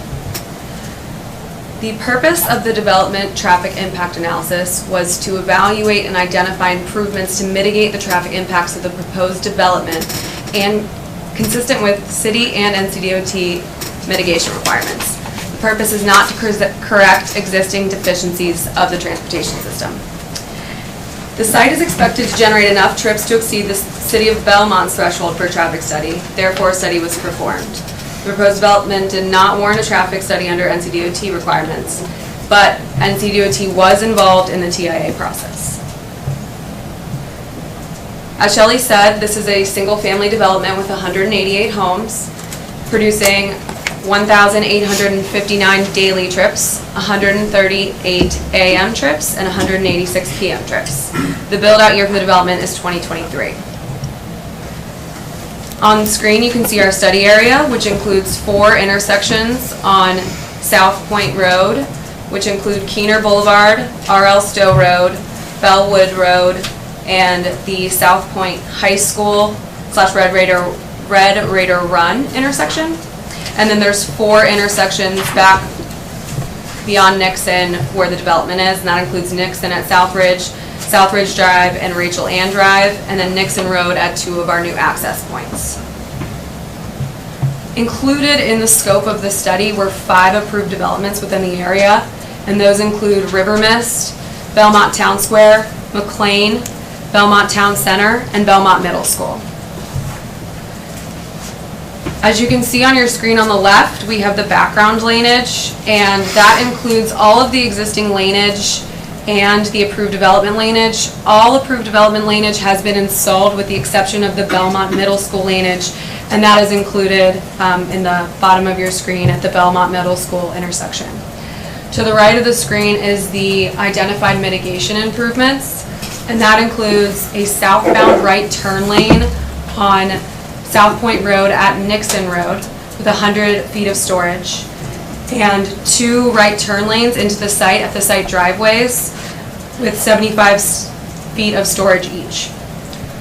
So to give you a better picture of that, this is a close-up on the aerial of South Point Road at Nixon Road with 100 feet of storage being added for a right turn lane. And this will help carry traffic into the site, and it will also help mitigate the delays at the intersection. So we go back to our background delays. And then our 2 right turn lanes at the site were warranted by NCDOT turn lane warrants, and NCDOT agreed with our recommendation to provide these. That is the end of our presentation. If you have any questions. Yes, I have a question. Yes. So, and this might be a joint question for both you and Shelley, but, so, this development, as originally approved, was 164 units. Yes. And it was approved before we required the traffic impact analysis. Now that they come back and they want an amendment, they're required to do the traffic impact analysis, and we have the mitigation that you recommended. Yes. So, if I understand correctly, if we were to approve this, we would have traffic mitigation based on all 188 units, not just the 24 units that were added. But if we leave it as is, they get 164 units with no traffic mitigation. That is correct. That's correct. All right, thank you. So I have a follow-up on that. So are you better off with 164 without the traffic mitigation versus 188 with the mitigation? Unfortunately, the scope of this project did not look at the 164, and there was no study performed for that. But in your professional opinion, I mean, you're talking a 15%. I mean, you're looking at just a little bit with no improvement. So if we were to do a study with only the 24 homes that are being added, that right turn lane would not be recommended, most likely, and no turn lanes into the site would be recommended. Here's a question that maybe the developer and the city can answer. It may take more than just one person to answer this question. What's the tripwire for this study? Threshold?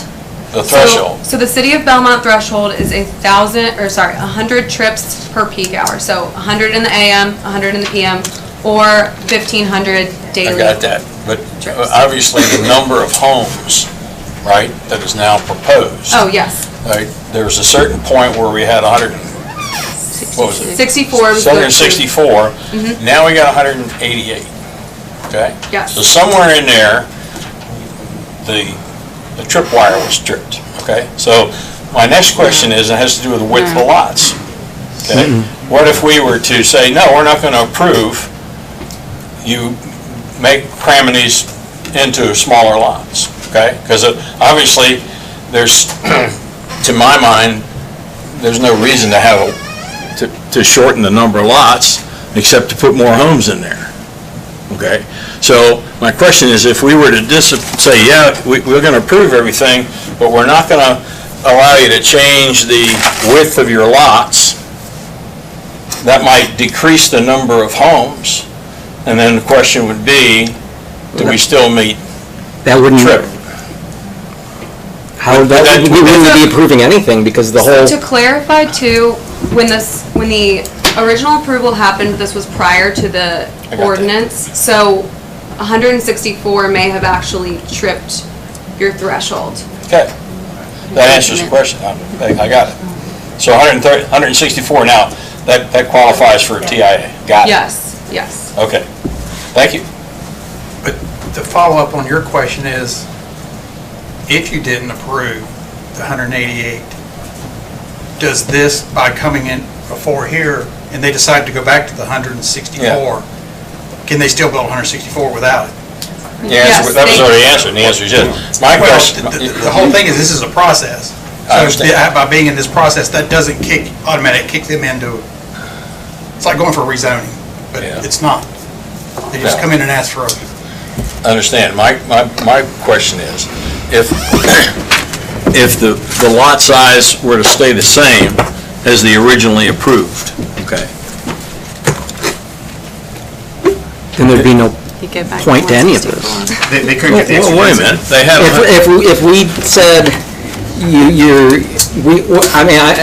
what would be the point of us approving it, but keeping the lot, the whole point to extend to grow the development is to decrease the lot size. So if we said, I thought they annexed some more land or something, didn't I read that? No? No, so the project, when it was approved, one of the conditions is there was property that was still in the city's ETJ. Right. And they needed to, but it was part of the original approval. So I was just going over that they have annexed the property, they have gotten approved construction plans and other permits from the state, so they have vested their right for the 164 unit community, and they need to pull their permits by the end of the year. Yeah. So. But to be clear, they have not added land to the They have not developer added land into the original site.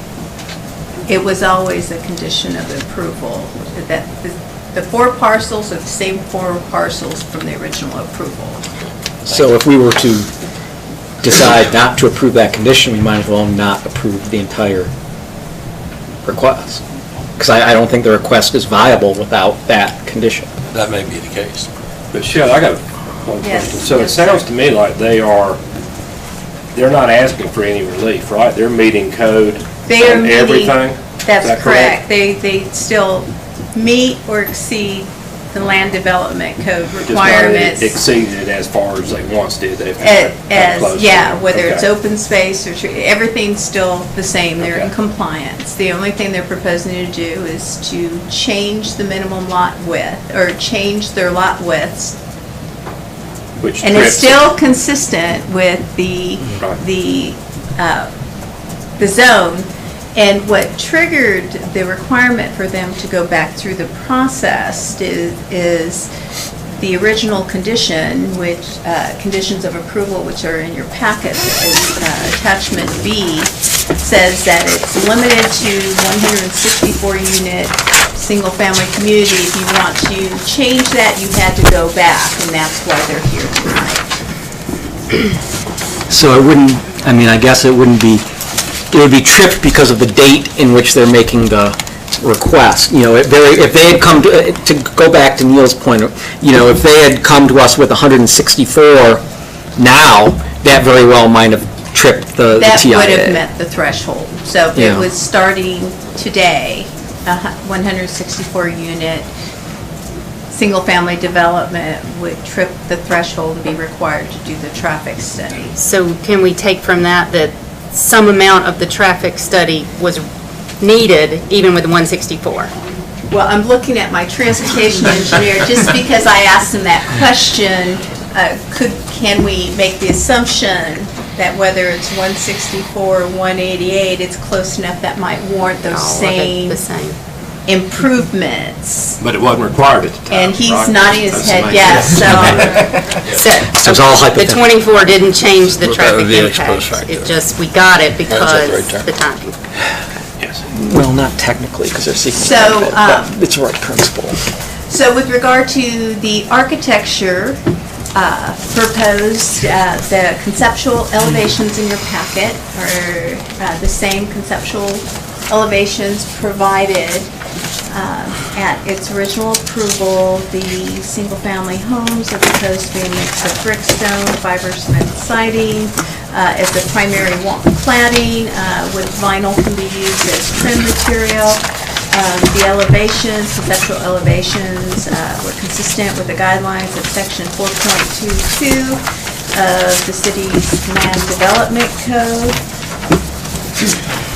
The recommendation is, first I need to state into record that the project does comply with the regulations found in the city's land development code, consistent with the zone and building type.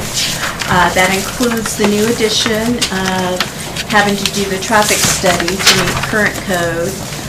The conditions of approval have been modified to address the 188 lot subdivision, as well as ensure that the required improvements outlined in the traffic impact analysis will be done. So looking at this request, it's like 164, 188, and you have to take a step back and say, well, what does the city get as a benefit from that? Because they are getting additional lots. And from our standpoint, we are getting roadway improvements. We are getting roadway improvements that we would otherwise not get, that could have, more than likely, would have been warranted if we had the TIA ordinance in place at the time with the 164 development. So for that reason, staff supports and recommends this plan. The planning board make a recommendation to council to approve as conditioned. The two architects down in the end care to share with the rest of us. I'm trying to figure something out before I ask the question. The original? Can I ask a question? Please. Okay. The question I have is, how many of the plans do I have seen that are proposed are going to go on the alleyway on Nixon Road? In other words, am I going to get two house elevations and that's it? I'd like to know what the mix possibly could be. Okay, I will have to have the developer address that. My understanding is a builder has not been identified, that these are concepts to just conceptual elevations. So you can't really count on what's in You front can't, of it. that's correct. It's an illustrative example. Right, but I know what fits on a... It's a very wide example. Yeah, but I know what fits on a 45-foot lot versus what fits on a 55-foot. And we will have the developer address your question. I just don't foresee, by reducing the lot, are we going to get the same house all the way, just change the color? Yeah. Well, that's not a variety. Yeah, so you want a mix of elevations and styles, so Yeah. they're not repeated. Yeah, I can't and put just this one on. Yes, well, of course, that would be a that front front wall. loading, Right. that's not a rear loading. So the ones without garages, of course. I'm just not are seeing rear much of a loading. variety. Okay, all right, I'll have the developer address that question. So, it's the opinion of the city, that, as staff, that the trade-off in making smaller lots to get the better roads is a good trade-off. Is that right? It is our opinion that the benefit of getting the roadway improvements for an additional 24 lots would benefit the city as a whole, Okay. and not just the developer. They've paid for Understood. traffic impact study as well as the Yeah. required improvements. Yeah, I'm looking at it from the city's perspective as to whether this is this change is a plus for the city, as opposed to, in other words, we went to great lengths to try to minimize the growth on the peninsula. And now it seems that Right. And just for clarification. they still meet it, right? They still meet the 3 units per acre. The city placed the South Point overlay on large vacant properties on the peninsula to limit the density, overall density of Yeah. those sites to 3 dwelling units to Yep. the acre. At the time this project was approved, so the overlay was not placed on Right. it. This project still is below Still is below, that's fine. whether that overlay was placed on it. Got it, thank you.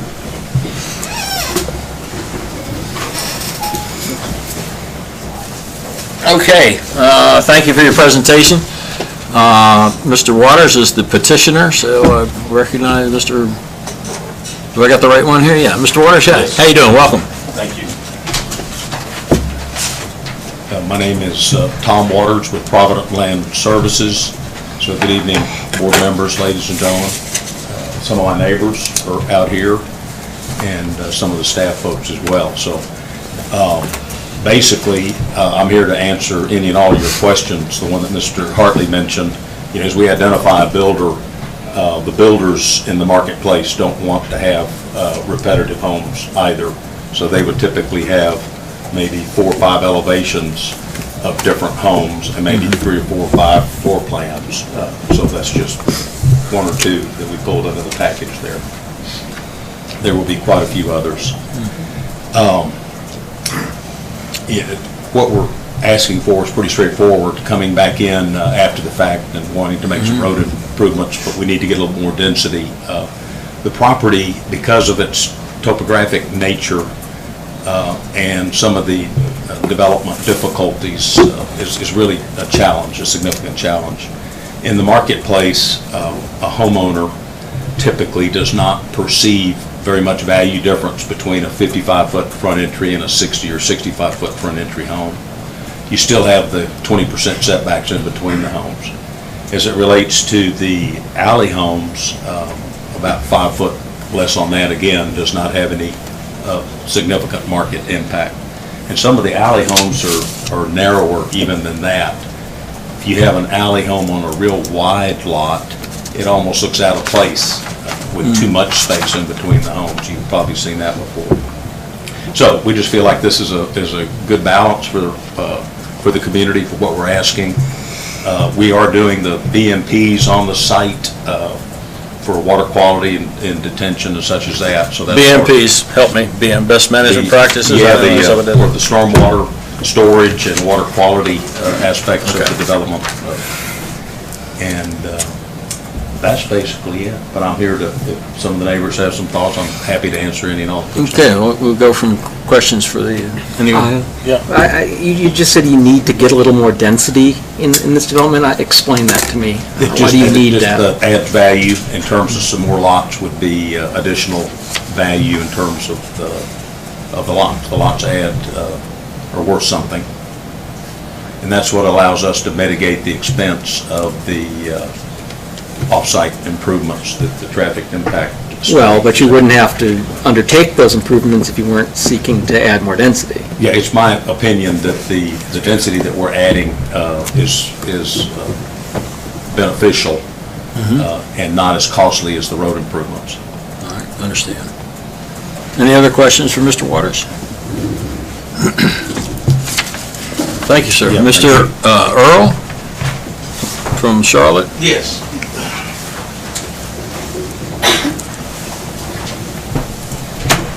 Good evening. My name is My name is Christopher Earl, and I guess you wonder why a Charlottean is over here in Belmont. I am. Well, I lived in Belmont for almost 20 years. I went to school here. Yeah, okay, good. And I have a valid interest in Belmont because I got property in Belmont. And anytime land comes up in Belmont, well, I'm here because I want to know what's going on. Oh, good. And that's why I came to the meeting tonight. question for the architect or the developer is, with the 3 houses that you put up on the screen there, where was the garage gonna be for the middle house? Can somebody address that from the developer? Yeah, so some of there are 2 different product types, Right. building types in the development. Some are alley loading, meaning the garages are in the back of the house, so they're not attached like the front load. Okay. Okay?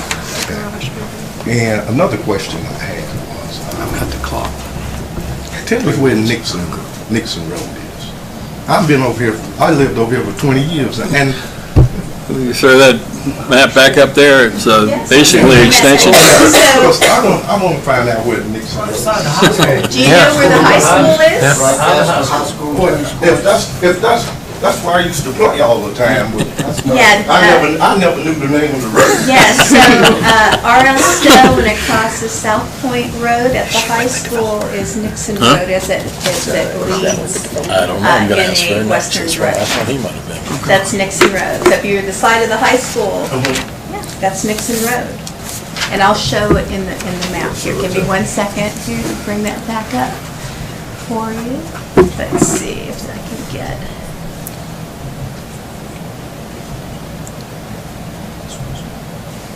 Let's see. Oh, I know why. There it is. Okay, so you follow the dancing pointer up here. This is Belmont, or excuse me, South Point High School. Right. Right here. South Point Road is right here. So this road here, as it heads in a west direction, that is Nixon Road. And if you would go straight through the intersection, that would be R.L. Stowe Road. Oh, I know where it is. You know where it is? Okay, Okay. Good. Okay. I used to ride my bicycle over there, so I'm pretty familiar with it. Good. All right, Katie, go forth.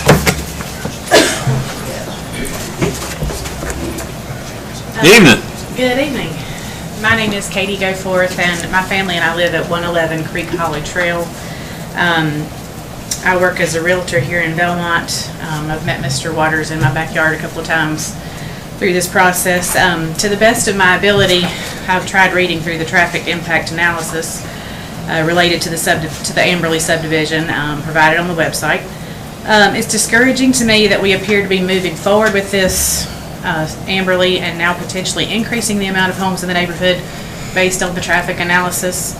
And I'd like to just point out several concerns that have occurred to me from the report. So looking past the potential addition of 3 right turn lanes, I'd like to look further out. And so beginning on page 15 of the report, it mentions several traffic projects that all sound like great ideas to relieve the current traffic situation on South Point Road and Belmont in general. Just to name a couple, there is mention of a Belmont Mount Holly connector and a widening of South Point Road. However, the report refers to these projects as planned but unfunded. Page 3 of the report mentions the need for a left turn lane on southbound Central Avenue at the intersection of Central and Keener Boulevard. So at Stone Manor, around that area. There's no mention of this even being in the planning stages, only that there's need to be further study of this need. So based on this report, it appears that there's no plan and also no funding. Further, the report uses a system of measurement as to how the roads and intersections are performing during peak hours. According to the report, there are 6 levels of service on this scale, A through F. And I'm sure it surprises no Belmont resident in this room that the intersection of Central Avenue and Keener Boulevard, as well as the intersections around South Point High School, receive very poor ratings currently. And according to the report, they're expected to be close to or at level F at the time of the build-out, or 2023, at the time of the build-out of the Amberley subdivision. F is, of course, the lowest of the rankings and seems to indicate significant delays for anyone using these intersections and roads. This traffic report seems to put into black and white the congestion and delays that we, the residents of Belmont, experience on a day-to-day basis. It seems unwise that our city would consider this traffic analysis as supporting the development of the subdivision with the 188 homes. I was opposed to the subdivision in 2017 due to the fact that our roads and our schools cannot handle this development. And I'm currently opposed to these additional 24 homes. Please take this opportunity to recommend to the City Council that the Amberley subdivision not include these additional 24 homes. Thank you for your time. Thank you for your comments, Ms. Goforth, appreciate that. Do we care to address any of that, or? Steve Blakely with Kimley Horn. You actually did a very good job reading through that report, so glad you made it through it. So relative to some of the longer-term projects that you referenced, those are in the CTP.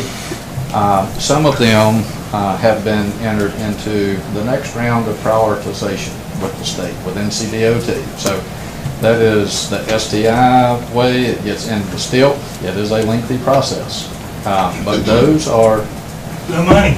Well, there's money in the STILT, but they've got a rank. And so what they have to do is go through the typical STI process to rank those projects and get into the funding process for the STILT, just like any other project in the state. Those are to address the current or future congestion issues that have been defined. But again, the purpose of the traffic study for development is to identify mitigation to offset impacts from the development itself, not to fix existing deficiencies. So there are deficiencies out here. All of us know that. You're exactly right. There's a lot of level of service Fs on South Point, especially the signalized intersections. The unsignalized intersections, when the F shows up or any other letter grade, that's for the stop controlled approach, not for the through movement. Okay, that's the reporting for the side street trying at the stop sign trying to get out. So there's differences between signalized and unsignalized. Thank you, sir. Any questions for the traffic expert? Okay, thank you very much. Do you have any questions? Yes, please do. I move to approve as conditioned in the staff report. Is there a second? Second. Any further discussion on the motion to approve the recommendation before the zoning board as... Can I ask one question? Yes, sir. So they want 24 lots. Is there any, if we did less than 24, but not down to the 164 or 168, would they still have to do traffic impact results? So anything bigger than the original would clue that in? Is that what we've been saying? Yes, I think they talked about that, right? If it were 165, it would now... I think I heard you say earlier, if it was 165 homes instead of 164, they're asking for an increase, and that trips the wire for a TIA. Yes. And that would trip the wire to cause this thing to have the improvements. If they were coming in now, the 164 should trip the warrant threshold. But my understanding is we could disapprove it, but they could go back to